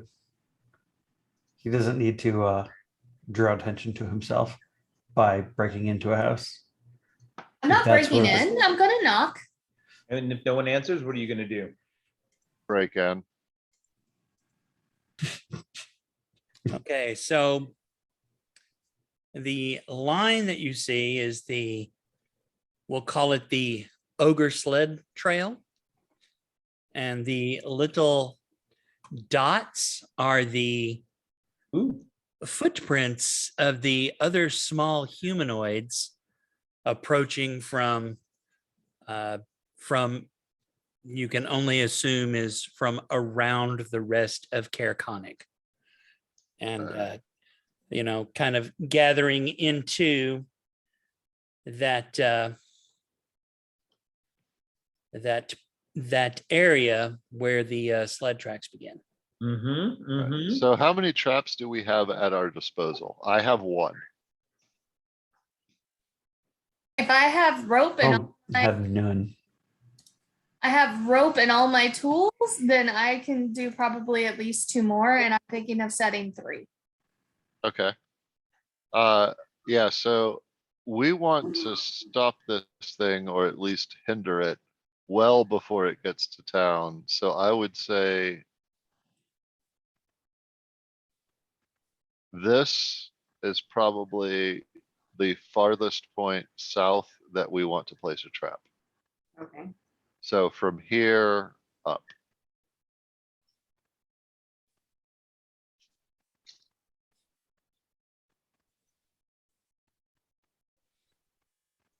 That look about right, because like Brodiaga is going to be the one. So are these like bear traps? So I'm looking up in the equipment section exactly what a hunting trap does for you. And then I think Tax is kind of designing her own traps with stuff. Yeah, tis I am. I am designing my own traps. I will be using a system of ropes and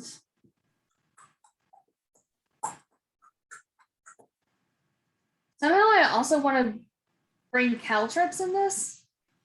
Just because I think it'll be funny and I have so many of them. So ropes, caltrips, and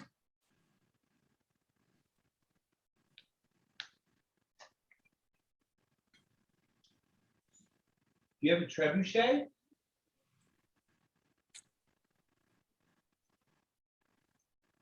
I have tinker's tools and thieves tools. So Varuk, That's what a Crosis, hunting trap does. Varuk, Crosis, and Brodyaga. Give me perception checks. Should Hoot also percept? Sure, why not? Okay, That's it. good, because Radiaga is too busy explaining how to use a hunting trap. Uh-huh. Okay.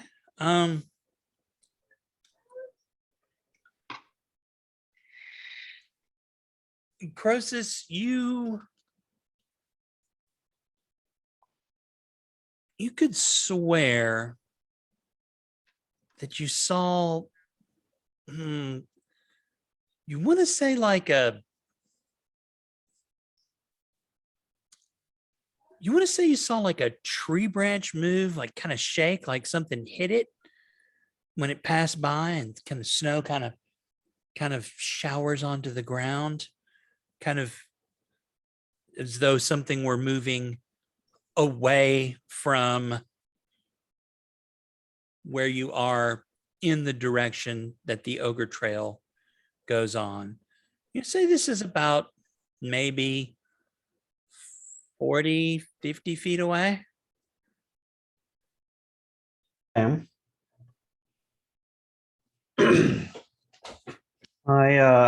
who's by me right now? I don't know who's by you. I mean, I feel like we are all still in the cairn. Some people are making the igloo, but we're all still in there while we're doing this. Well, a cairn is a burial place. So, Yeah, the care. okay. There's- Just making sure. Okay. These Scottish words, I realize, are a little,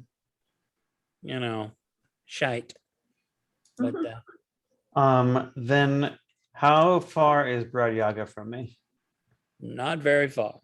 Okay, cool. Then I'm going to cast message Mm-hmm. at Brodyaga, Mm-hmm. and the message will be, I saw some movement moving towards, what was it? The what are we calling that place? It's escaping my brain now. The ruins. in oh no, it's not in big letters on your map. Care, the ruined care. Ruined care. Cool.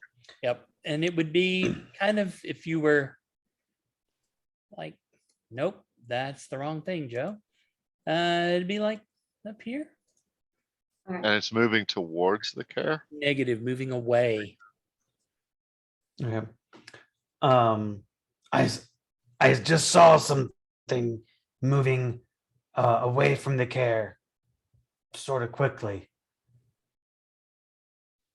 I'm going to investigate. And I also need to know how long you guys have been strategizing and attempting to reinvent the wheel in Traplandia. I mean, 5-10 minutes, I would guess. Okay.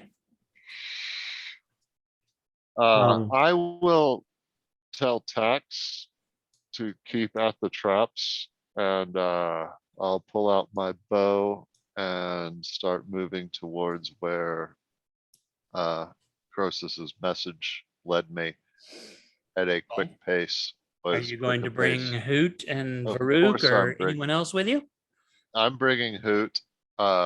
If Varuk is around, well, yes, I will tell everyone else that is around, like Crosis saw movement that way. I'm heading to investigate, and I will let them make up their own minds because they are free individuals. Okay. For anyone who's paying attention, you see Crosis basically walk off into the dark without a light, like he did not care whatsoever. About the cold or the dark. I'll have Holler stay with Brodyaga and report back to me with anything. Uh, But, Does Holler have a non-flying speed Yeah. in these particular in this particular weather pattern? I don't know that I would have Holler flying everywhere. Just kind of letting you know. It would be Like- 20 feet, but Holler could also hold on to Hoot if Hoot would allow. There you go. Yeah, if I know Holler is coming with me, and I was just talking to Tax, so I assume she would have told me, like, Holler can ride on my shoulder or Hoot's shoulders, or we can definitely bring Holler with us. are you letting the people know in the igloo what you guys saw? I mean, I thought Crosis was coming from the direction of the igloo, so I figured he told you.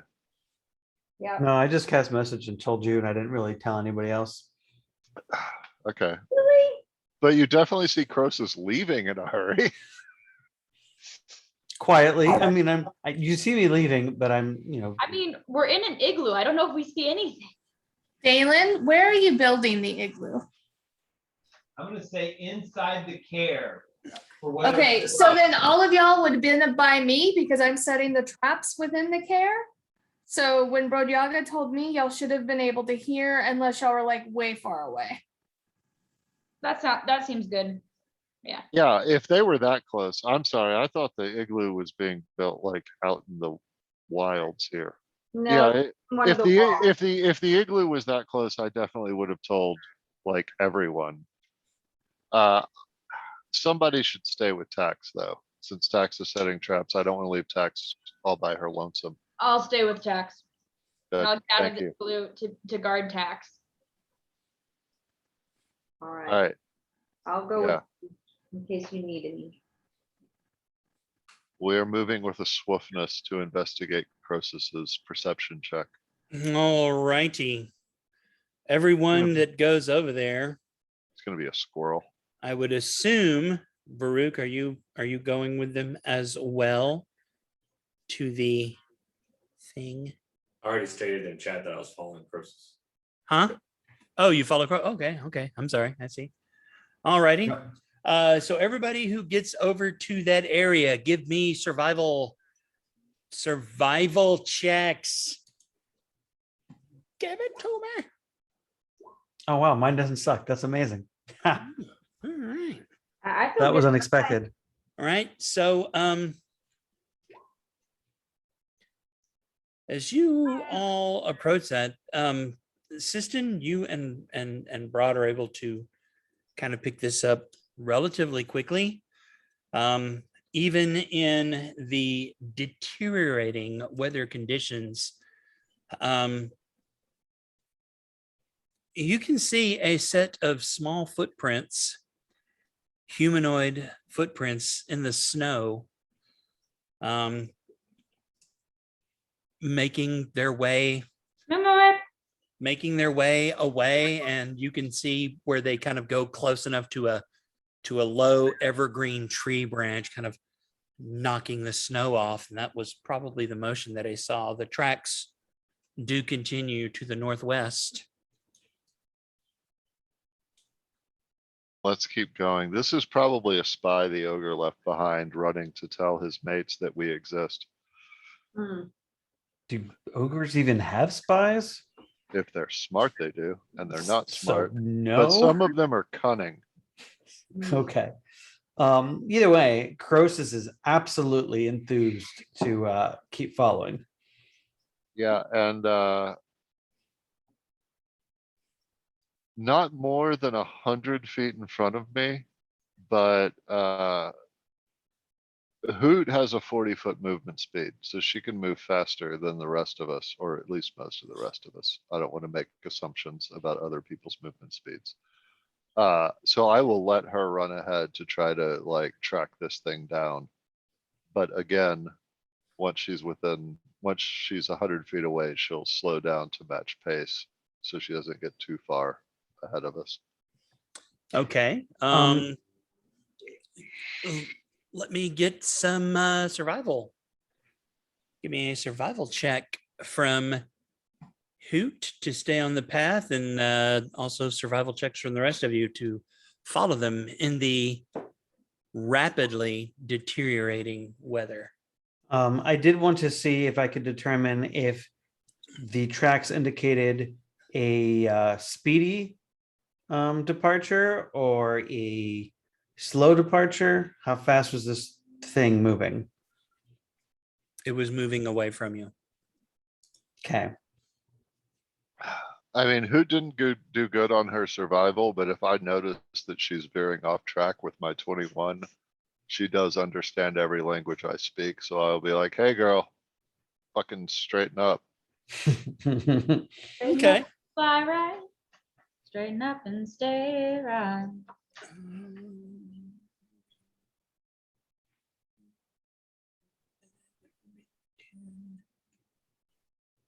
So about you follow the tracks for about 300 feet. And then something very odd happens. Like God. Oh God, a dance party. Right. The Flash mob, flash right, mob. the small sort of like scurry tracks cease, and then immediately, like almost as if it were done maybe in mid-stride, the small tracks go away and they are replaced by a much larger set of tracks that have a much longer stride, and they continue into the darkness.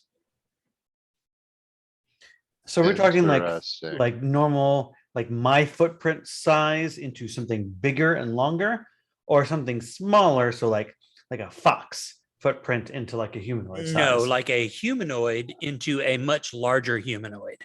Okay. Interesting. So like attacks and Like attacks into an ogre. okay. Yeah. Yeah, let's Shape, keep going. change, shape, change. So you are now 300 feet away from the rest of your party. Mhm. you have the like I said, the deteriorating weather conditions. Are you going to let the rest of your party know? You're going to scamper off into the darkness? Well, Um, I think. Who all is with us? You have Crosis, me, Broad, Crosis, Yaga, Hoot, Farouk. Farouk, System. Siston. Dailyn, what are you? Did you come with us, Dailyn, or are you hanging back in your igloo? I think Dailyn is hanging back in the igloo because Did you go with them or did you hang in igloo? I say an igloo. You stayed in the igloo. Okay. So that would mean that, let's see. Sandalphon, Bellatrax, and Dailyn are still back. Right. Okay. I mean, I don't know that we have any way to send them a message. Other than like fire and hope to see the light 300 feet away. Mechanahoot. Mechanahoot can fly back. Holler. Holla. That's true. Holla can go back. Holla back. Girl. I mean, I could go half the distance and message somebody, but that just spends more time. I mean, I don't know that any of us actually have any ability to control Holler, though. No, but Holler is some sort of sentience of some sort and may have some pre-programmed thing that says, hey, when this person says, go back, I will go back. Yeah, that's so when Tax said Holler go with them, that's essentially Holler is friendly to the party. So if Broad said Holler go back and do this, Holler would do it. All right, then I say Holler, go back. I think we have the ogre. Send everyone with everything. Call in an airstrike. Bought my your swarm. What? No. So Joe, you said it is 300 feet, right? yes. Approximately 300 feet from where the tree was disturbed, where you picked up the trail. Okay, so from the tree to back to where the party is, that's an additional 50 feet, so 350 feet. Sounds good. All right, that seems logical and reasonable. Okay, I missed that. so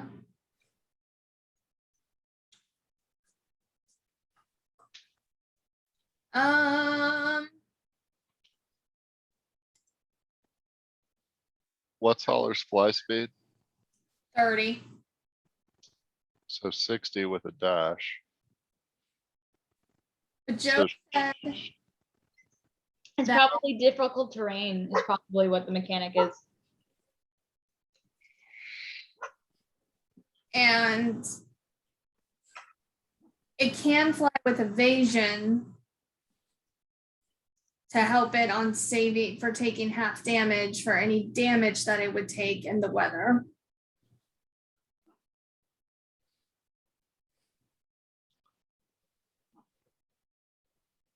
I mean, tell me what you wish to do. Holler is going to fly as fast as she can,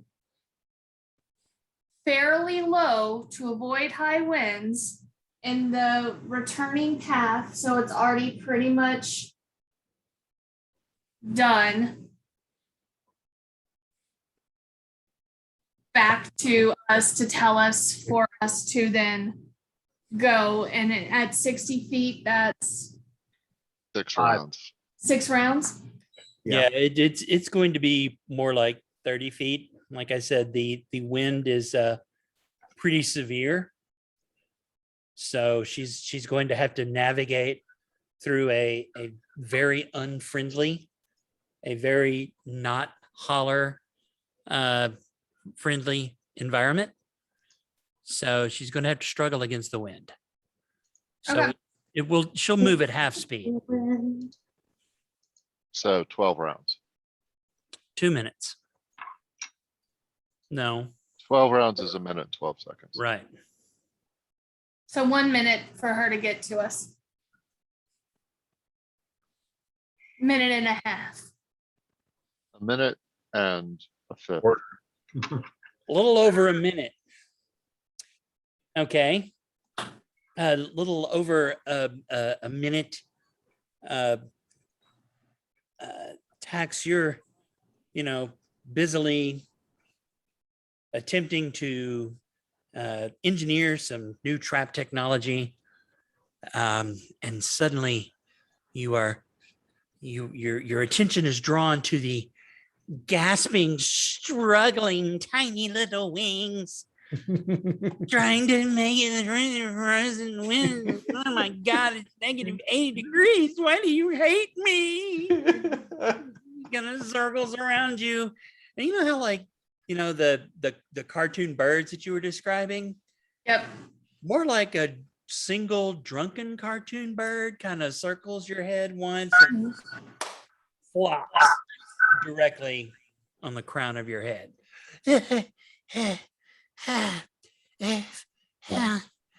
Tracks. Something wasn't clear, but they sent me back to get you. There's an ogre in the bathroom. And I need a All in concept the dungeon. holler. You con save? Yeah, a little con save. Yep. There's an ogre in the wilderness. Thought you'd want to know. All right. Well, we have lost a Varuk. Uh-oh. I'm in Carlisle.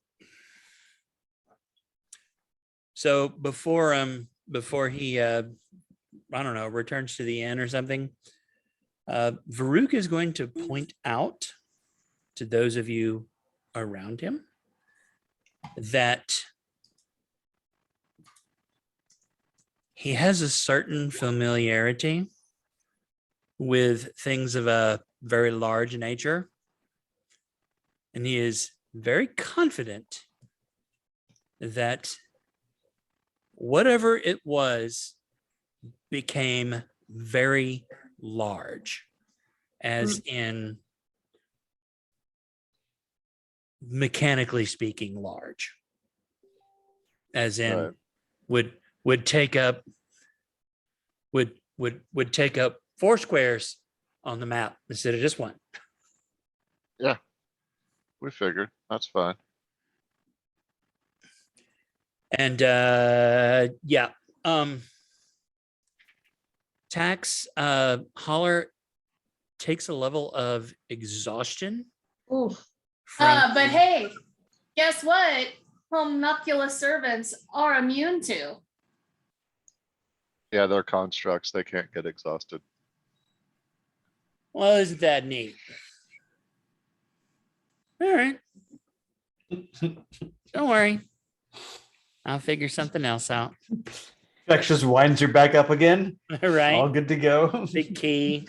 But I could totally narratively go with like it has like a frozen wing or something. I'm gonna have to defrost it or something. So is this a mechanical construct or a living construct? It is both. Okay, so it's a clockwork hoot. Yep. Okay, A holler. sorry. A clockwork holler is you remember how in The Empire Strikes Back they didn't want to send the snow speeders out to look for Luke because they were having trouble adapting to them to the cold? Mm-hmm. Yeah, kind of like that. You can, she will definitely still function. She just will not function at top speed in this particular environment. The combination of the cold and the wind mostly is what's causing the problem. Gotcha.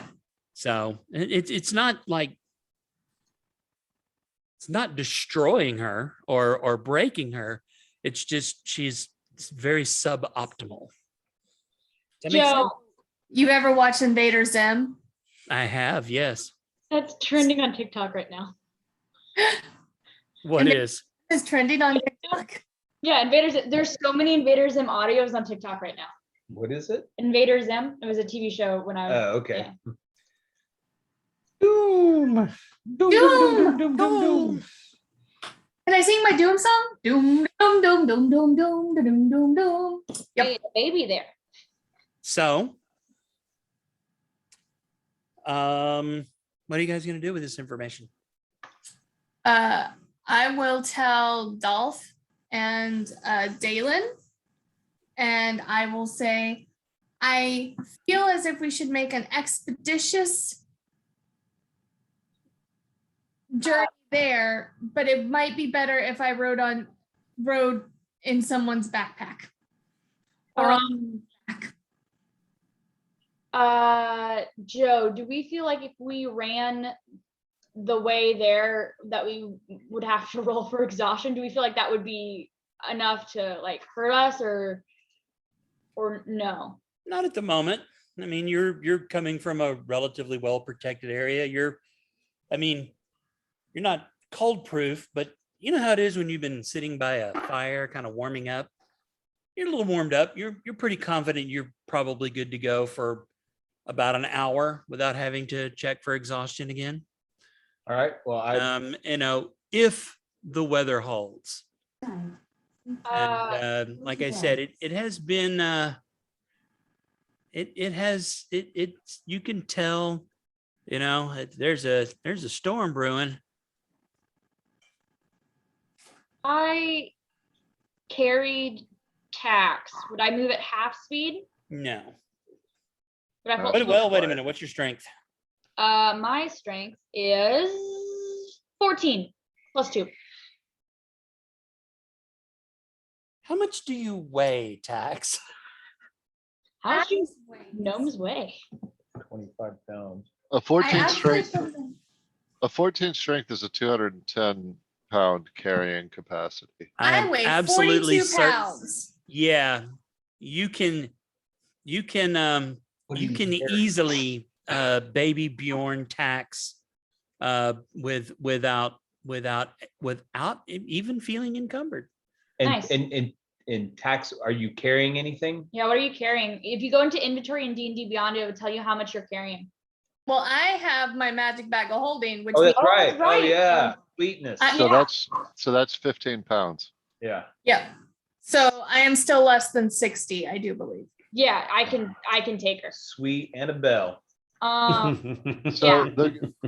I have really good news for everyone. And that good news is if you are killed by an ogre, you no longer have to roll for exhaustion. That's cool. That's great. That's a silver lining. I'm gonna just throw Tax over my shoulder, fireman's carry, and start running, dashing. And I'm like looking at you going, we're doing it. We're doing this. Okay, we're doing this. Yeah. Okay. Let's go. Let's roll out. Yeah, we're running in a dress, robes. Why are we leaving the igloo? Yeah, exactly. Right? All right, you leave the relative comfort and safety of the, I'm not going to say home-like environment, but definitely better than the driving severe wind.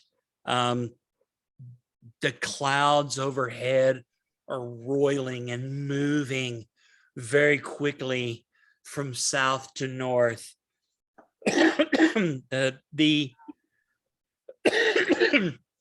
The normal light of the twilight is just really not even present. You're basically running in darkness, and you managed to make your way, the 350 or so feet. You make it without incident, but you're able to rendezvous with the rest of your party. It takes you a couple of minutes to get there, but you do without incident and without having to check for exhaustion. Nice. I'm gonna set. To be Tack down. clear, though, the rest of the party wasn't just standing around waiting for them. We were Okay. moving. We were letting them, catch up at their own pace, but we are continuing our pursuit, or at least Broad and Yes. Hoot are again. Crosis is also doing that with Broad. Okay. Give me survival checks. We'll say we'll take this about every 100 yards or so. So glad we brought Broad along. Yeah, Broad Broad and along. and Siston, you are easily able to keep up with this trail and his tracks. Siston and Broad, you both sort of recognize that that this now definitely larger, more spaced out set of tracks that you're following also seem to they seem to kind of parallel the Ogre / Snow Sled tracks. Okay. That's fair. Maybe we keep pursuing. But again, I keep Absolutely. pursuing. Yep. Crosis is going along. He has every intention to figure out if it's not the Ogre, he doesn't like being watched either way. So he wants to know what it was. You what now? We'll keep going. Laura, you want to keep going? Yeah. Okay. Yeah, the lead party is continuing. All righty. You follow these tracks for, you're not running, you're being cautious, but it takes you 45 minutes to an hour when you Oof. realize you are once again in the shadow and presence of Kelvin's cairn. You are actually getting relatively close to where the base camp was. All right. Keep following the track. So much for that igloo. Right. And so does everybody, are you all now moving as a single group? How are you doing this? Yeah, I will imagine if they're moving more cautiously and we're moving at double speed, we probably met up with them by now. Right. You're able to Mark. to catch up. I need every single being to roll me a D100, please. Ooh. Ooh, okay. D100. The first one will be for Broad. What is 77? So Broad got a 69. Nice. Oh. And the second dudes. one will be for Hoot. 54 for Hoot. Tax got a 97, Holler got a 28. Okay. And no, how's that? So the Roll. darkness Hello, darkness. is momentarily blasted away in a flash of argent blue light as lightning splits the sky. Thunder booms and rolls over the whole area. Oh, And here comes the avalanches. struck by lightning. But this frightening and yet beautiful lightning storm has slowly begun to take over the weather, and lightning flashes from horizon to horizon. The clouds lit up, and it's oddly enough, it's actually brighter with the lightning flashes than it is normally. And the That makes lightning, sense. right? And the lightning actually begins to build and build, and it's very rapid, crashing, flashing across the sky, flashes after images. You can see, in stark detail, the haunting shape of Kelvin's cairn. And you can see, you recognize there was the base camp where we were just, not 2 days ago. And the tracks continue past this as though they are going around Kelvin's cairn and moving around it towards the northeast. I checked the floor for placentas. Ha. Um, I appreciate the reference. right. Unfortunately, no baby opens his eyes, No, we just keep following the despite tracks. the fact that if they were, they would in fact be pale blue colored eyes. Yeah. All right, give me some more survival checks. And Who's rolling at this point? Everybody? probably. I mean, we could probably just stick with broads. Yeah. We're going to go with that. Yeah. Did you need any rolls from me? Sorry, I had to step away for a second. No, I mean Broads is he's Oh yeah, I see a he's nice pretty critical there. much got the tracking part under control. Like he's normally He is the party tracker. right. He is. I mean, tax yaks and broad tracks. That's true. While Varuk slacks.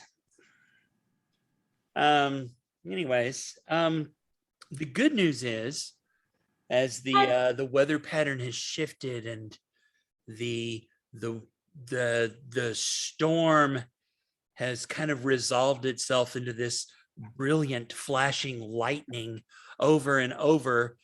Oddly, though, the wind itself seems to have calmed down and is maybe only rapidly moving in the upper atmosphere. So the good news is From the eye of the feels- storm.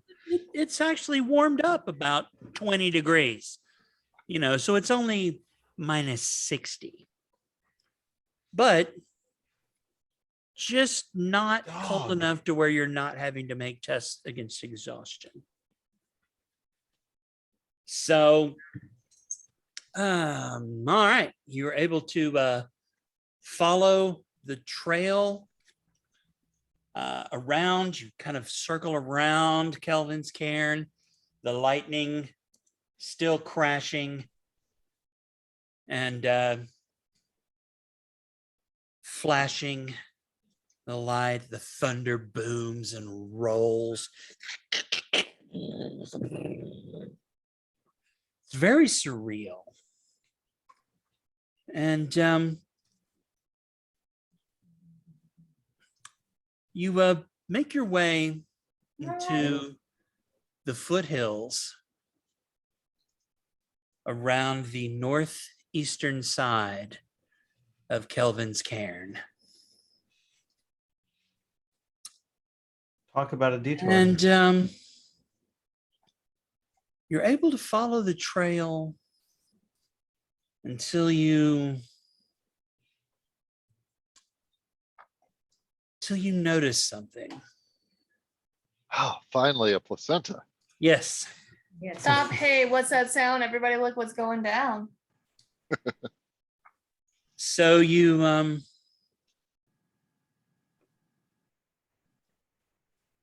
find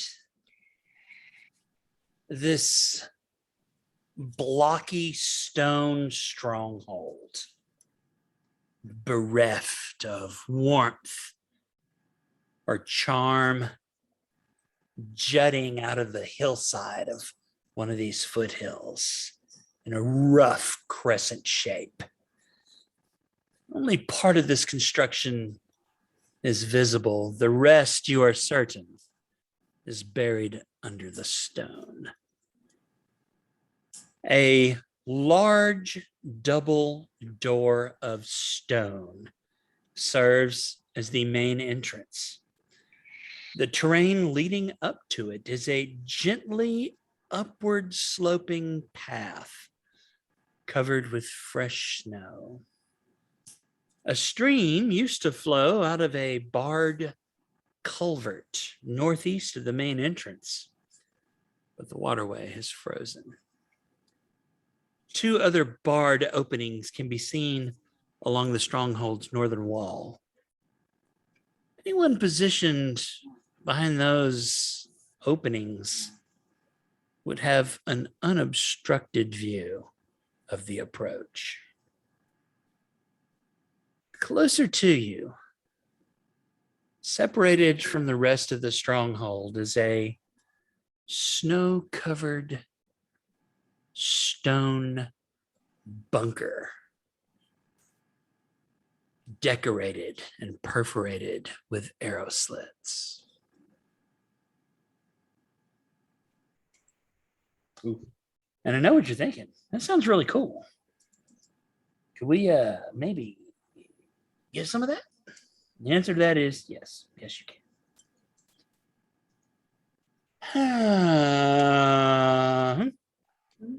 Boop.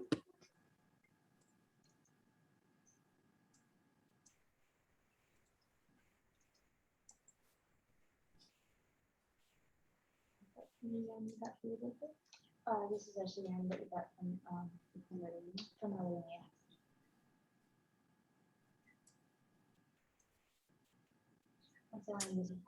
And give me just a moment, and I will get you placed.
Where's Robert?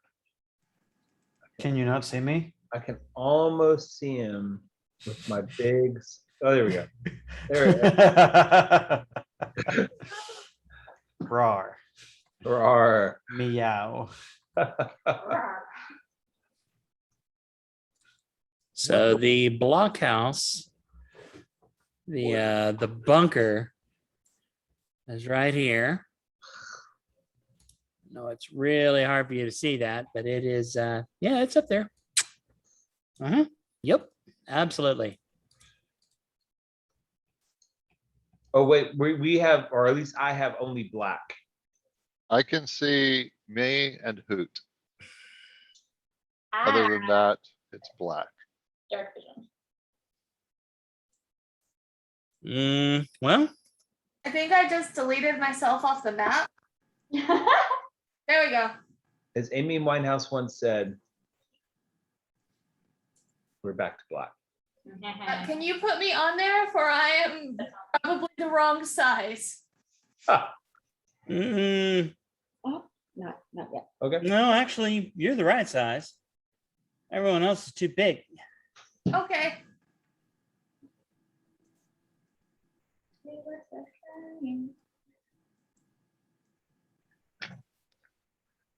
back. Buddy. You're back. I can't see anybody. He's working on it. Hey, what's that sound? Put a fish in our bag.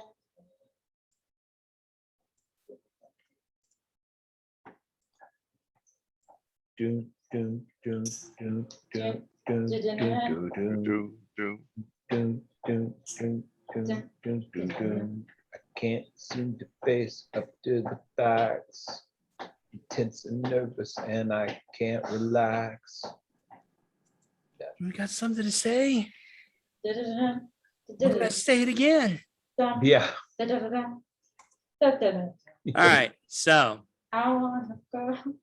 My way. I feel as though you guys are ready to Roll. experience some fun things. Can you guys see now? I only Um, back. Yes, I- I can see everything I'm supposed to see. I Okay. still only see myself in Hoot. I only. I see- mean, okay. I'm looking at I'm looking at the map as you, and I see everything pretty dimly around you, but I you see what I think is the right thing. I'll reload. Okay. I'll do the same. Let me, yeah, because What kind of vision do you need here, Joe? Hmm? What kind of vision? WandaVision. Uh-huh. Dum dum dum. like this is what you should see, Jack. If I go to the shared screen, I see, I think what I'm supposed to see, but when I'm on my screen, all I see is me, like I don't have vision or no Yeah. light. I have reloaded and I still only see myself in Hoot.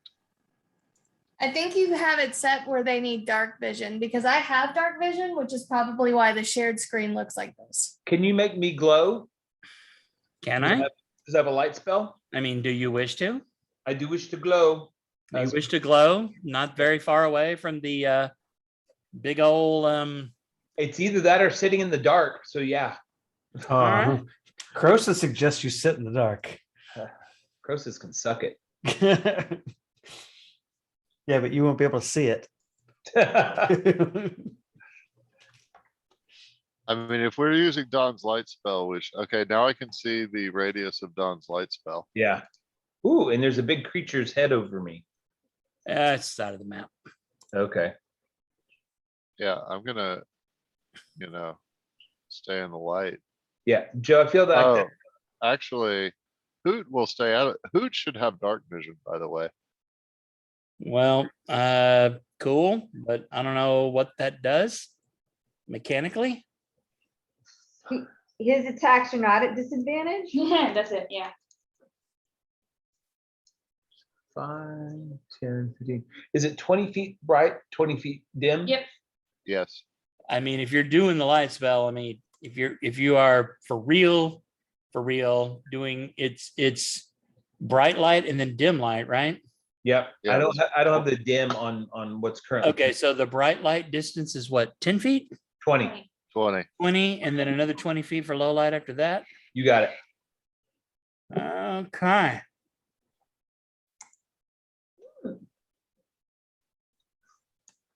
Dim your eyes.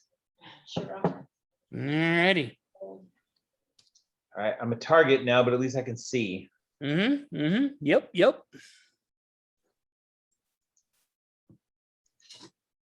Woo.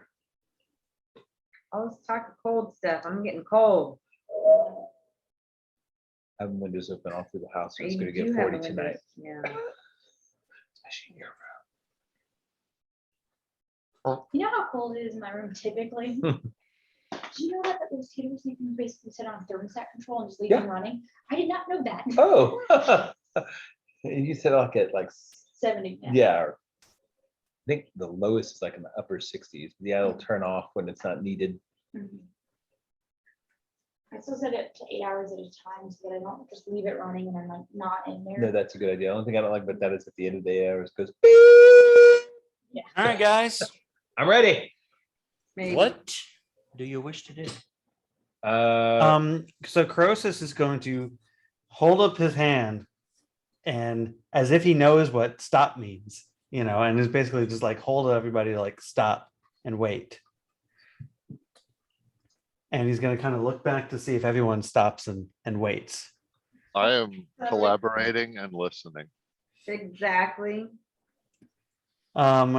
He's first going to cast message and message Broad so that he can be a little bit more covert.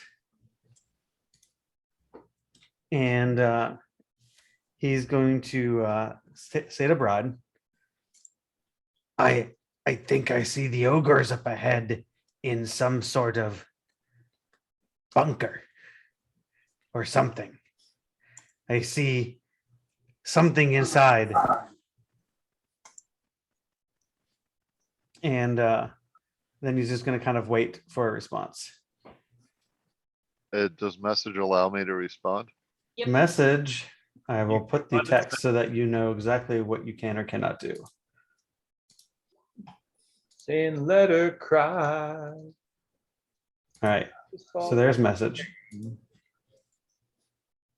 I can reply in a whisper that only you can hear. All right. So everyone else, maybe if they can see me, they see my lips moving, but they don't hear anything except for Broad. Something that whisper works in his house though. Message works in his house. No, you couldn't cuss. Broad will whisper back, Oh, the only one other lead the way, scale boy.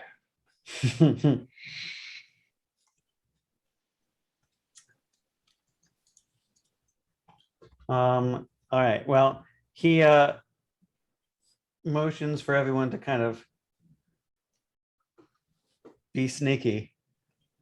Yeah, I whisper to anyone, near me, like, we're gonna follow Crosis's lead on this. He sees the ogres. Or he knows where they are, at least. That was I'm also then going to cast message at Dawn's character, Dailyn, Dorothy. not Dothy. Whoever he is. I had to think about that for a second. It sounds familiar. And Dailyn, you're going to hear Crosis sort of like whisper in your ear, despite being significantly farther away to do such things. And he's going to say, be careful with the light. It gives away our position. You might want to stay at the rear so we can sneak up appropriately. Copy that. And I'll reach over and kind of cover the light with my hand. So I'm going to dim it. Joe, you don't have to make a change here, but we're going to stand here and the light's going to be mostly dimmed under my hand. It'll just be like when you're holding a flashlight with your hand, your hand's all lit up red. That's what it looks like. Cool. So then Crosis is going to start moving stealthily. Let's see. Then give me some stealth checks. Move it I'm out. gonna go that way. Try to get a better view. Brad Yaga, would you want me still riding Hoot at this point, or is Hoot going to be tactical? I think I Hoot will be tactical, but it's your choice if you want to ride her. So Broad Yaga is gonna, since Hoot could actually see in the dark, Broad will keep a hand on her haunches and let her lead the way following Crosis. Then I will stay on Hoot until that stops. So we are in a corner. So stealth checks inbound as soon as I figure out where the hell my character sheets are. Oh, I reloaded, so they all went away. Okay.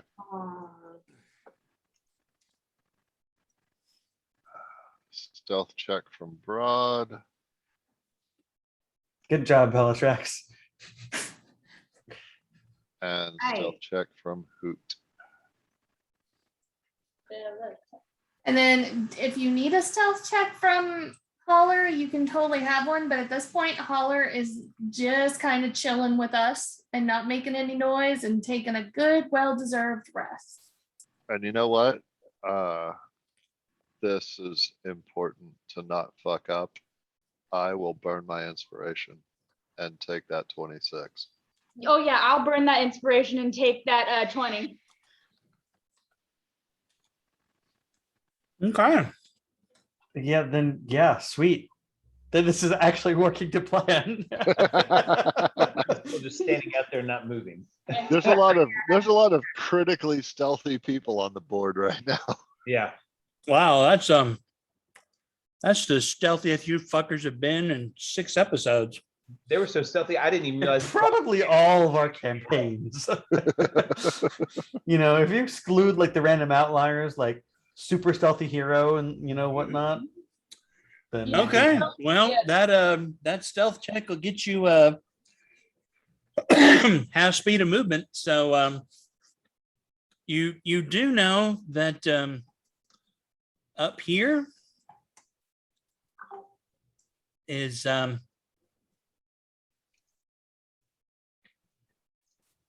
you notice that you think if you make it up here, you might be able to kind of stealth your way around the guardhouse there. But the ramblings of an insane mind. Sure. So, but it looks like a cliff of some sort, or like cliff going up or cliff going down. Cliff going up. Okay. And about how tall does it look? I don't know, 20, 30 feet. Cool. Just tells me what I need to know about. If you follow the cliff wall around, you get to the actual stone wall part of the outpost. Sure. So I imagine from what I can see, it really just looks like a few slits, but not actually like window holes. No, it's arrow slits, Okay. which I mean are still pretty big. Sure. I mean, they're got to be like what, like a couple inches, like 5 inches. More like a couple of feet. Oh, so that's a window. Like, Have you ever seen an actual arrow slit? They're I about guess apparently not. 8 to 12 inches wide. Okay. So a foot. Okay. See, I keep thinking like I'm thinking of like a gun bunker, and I'm thinking like gun slits that are just like, like maybe 18 inches long, but like 1 inch thick. So you just thick enough to stick a gun barrel out, Yeah, that assumes things like modern day optics. Right. No, of course. So, Mhm. okay. So Yeah. like it's like a Like 1 foot. real arrow square. slits are like 3 feet tall and about a foot wide. Okay, cool. That helps me. All right. And that makes sense. Then I'm going to. So then if I am looking like over here, this is where I saw the wall, like the actual brick wall. Mm-hmm, mm-hmm. Okay, and it was just solid brick wall from the cliff face to the bunker. Well, not brick, it's a cliff wall. Sure. Yes, that's what I meant. Interesting. Then yeah, we'll go that way, I suppose. Okay. And So the line from where you are from here to Yep. here, the elevation goes from 20 feet to 10 feet. okay, so I'll slide down carefully, slowly as I can. So, Joe, I don't know how you want to handle this mechanically or on the map, but Hoot is staying within 10 feet of Crosis. And I am following along with Hoot with my hand on her haunches. Okay. I can't actually see, but she can. So Okay. she can follow Crosis. She has dark vision. And then I can also see, and I'm on top of Hoot. Right. So like, Well, I don't know then if you want to move. Move your little tokens over to where Crosis is and follow along and give me some stealth checks. Well, see, that's the thing. I can't see Crosis because I don't have dark vision. Like on my map, Jay can't see where Crosis is. Okay, Now, No, I still can't see. Token. I don't because have any I- light emanating from me. Right, I have no vision. Only Hoot has vision, and I don't see Hoot's vision on my map. let me try something. Yeah, if you give Hoot dark vision, I will be able to see. And I will go ahead and roll you those stealth checks that you wanted. That's broads. Nice. Oh, I need to roll another one. Come on, stealth, don't fail me now. Don't fail me now. F. Ooh. Crosis. That's what happens Damn. when you slide down the cliff face. Apparently, you make some noise.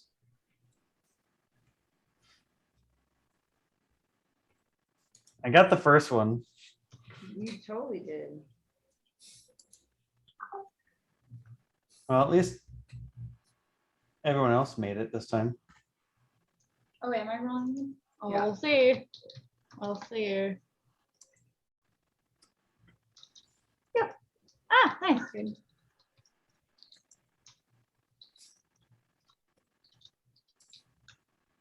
How far shoots night vision? Let me check. I think 60, but dark vision should be 60. But for who? All right, you Well, should be able to, you should be able to see. okay, I can see now. Okay. Yes. And it is 60. Okay. Yeah, Hoots is 60. All right, very good. Stealth checks for everybody. They're We up. just did them. Everyone did great except for the Dragonborn. Hmm. Scaly Okay. boy. All right. Okay. Probably won't be that close. Crosis's real name was Jason. I'm just Scaly boy. going to hope that Jason Bourne. they Okay. can't see. Jason Bourne.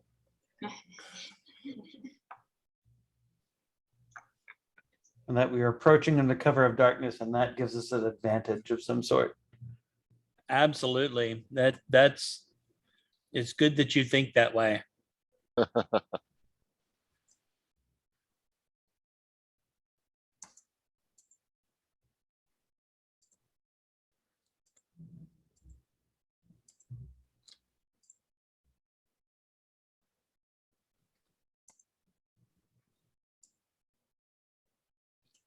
If nothing else, All right, give me happens, I some will- more movement. Give me some more stealth checks. cool. Let me measure half speed.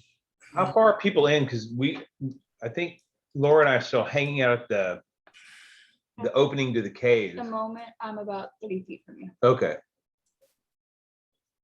We'll be able to hear if something starts happening. So Crosis moved to there. Yep, So that's my half speed. Hoot will move to there. Broad will be beside. And taxes on. Taxes. And new stealth check. Jesus, what is, man, I need inspiration, apparently.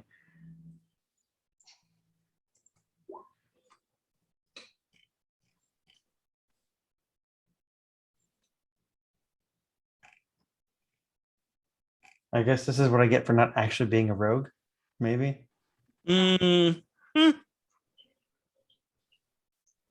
I mean, you are and you aren't. mm. This is true. I have a lot of roguelike qualities. Excuse me.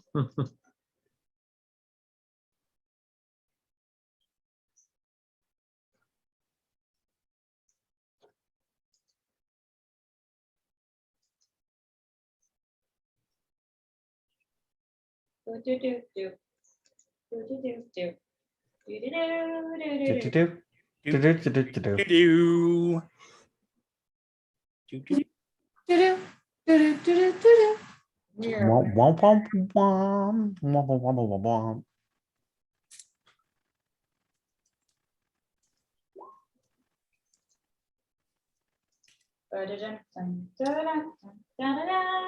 Crosis, you are quite surprised Uh-oh. by the sudden and very painful appearance of a heavy crossbow bolt Ooh, appearing in your chest. ooh. That's a problem. Can I shield? You can. I will go ahead and tell you that I rolled a 20. Yeah, well, then. You it's not don't have gonna to tell happen. us that, Joe. You're not whispering. You're on the board.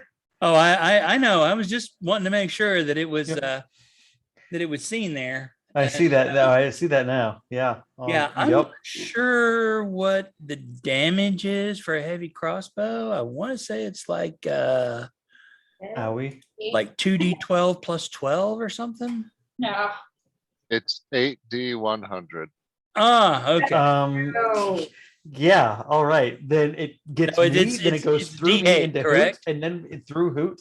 It's and like D8, right? It's a the sonic D10. boom takes care of heavy tax there. Heavy crossbow is a D10. It's two-handed, heavy loaded. Beautiful. You take 16 points of damage from the Yikes. critical hit of the heavy crossbow bolt. Suddenly, bam, crashing into your chest Well, that's the problem. as your not sneaky ass has been seen. I want to know by who. Oh, by whom? you, That's what you I don't want know. to know. Not only do you not know, you notice that no one has initiated, shall we say, combat. Someone has. Well, but we're not in I would turn order. tap. I would heavily because I can see that happening. Oh, I would assume that taking a critical hit from a heavy crossbow is going to make you make some noise. Oh, yes. Yes, no, Crosis, absolutely. You just kind of hear Dragonborn roar. And if you ever imagined a painful roar, that's what you hear. not a whimper, a roar. I would still in Tax's whisper yell because she doesn't know any other volume. She would tap Broad, who has his hand on Hoot's backside, which is right where Tax is, and go, Crosis just got shot with a crossbow. If we're not in like turn order, Crosis is absolutely going to do something about this. Well, so mechanically speaking, like rules is written, making a ranged attack reveals your position. I mean, you would think so. Yes. Okay. I mean, there are confounding factors that could be at play, I admit. There's the weather. I mean, if you had to guess, right? Like if you were to look at, the protruding knob of crossbow bolts sticking out from his, from his chest and draw a line from that, you could, pretty easily draw a line to one of the arrow slits in the fucking bunker. That's like, 30 feet away. You don't see inside the bunker, but you have a pretty good idea. That's where the crossbow bolt came from. So about that, Crosis is going to cast darkness. Okay. And he's going to cast darkness using his sorcery points so that he can see through the darkness. Okay. And he's going to cast it. Let's see. Let me make sure I know the radius again because I haven't cast darkness in a while. 20 feet. 15-foot radius. Oh, well, How big? fuck me. 15. It is. It's 60-foot range and it's a 15-foot radius sphere. Okay.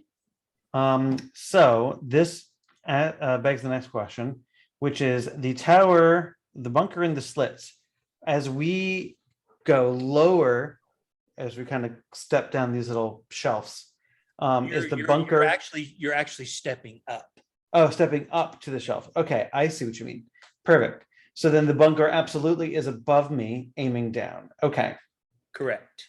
Then I mean, unless I have completely misread a description here. It looks Well, like just up the- to me. the Yeah, map. okay, the train leading up to it is gently upward sloping plane. Okay. Yeah, So I'm looking at the map in a way that my brain sees it as going down. And so my eyes can't unsee that. So my brain just keeps thinking down. But if it's I up, got I you. will I got take you. that. so Um, I will just say that it's sloping up so that if you get to, well, right where you are right now, Crosis, Yep. the very ledge that you're on, you are on the same level as the bunker. perfect. That's the plan. So I'm going to cast darkness in such a way centered here on this square. Uh-huh. Just draw me a circle. I Give will me a draw. circle of darkness. Give me a circle. Give All right. a circle. Make sure I know how to draw the circle correctly. That looks about right, although it's not quite. No, I don't want to draw another circle. I want, A circle. okay. Delete that. Let's see, can I move that? I can. Like to adjust the size. No, I don't want to spin the circle. All right, I'm just drawing a new circle. How long does it take you to cast this? An One action. action, correct? Yeah. Okay. All right. And I have something to do while he's casting that, by the way. Okay. I'll let you finish resolving. his Well, casting of darkness. whenever you are done with the castings and whatever you want to do, we're just gonna go ahead and roll initiative. That's a good idea. All right, so I cast darkness in a sphere right in that spot, which should be on slightly above ground level. So there should be, it's like 5 feet above that ground level. So that way it is kind of obscuring 15 feet in every direction. Rather than like 10 feet up and 5 feet into the ground. And hopefully, if they're above looking through the darkness, they can't see the other party members, but at least it's hiding me and gives us some room to approach. So while he's casting that, I'm going to move in front of Hoot and grope around for Crosis. Do I find him? Yeah, pretty easily. Okay, then I cast Cure Wounds, 7 points of Alrighty. healing. Woo! Okay, well, that's pretty good. That's very good. I am So you're probably No not longer going to, bloodied. drop unconscious. It's the next thing that hits you. this is this is very true. Uh-huh. I like how like half the party can't even see me casting darkness within the darkness. Right? Yeah. Yeah, it's pretty dark. Roll initiative. All right, time to roll initiative. I will click on my character. I will hit the initiative button.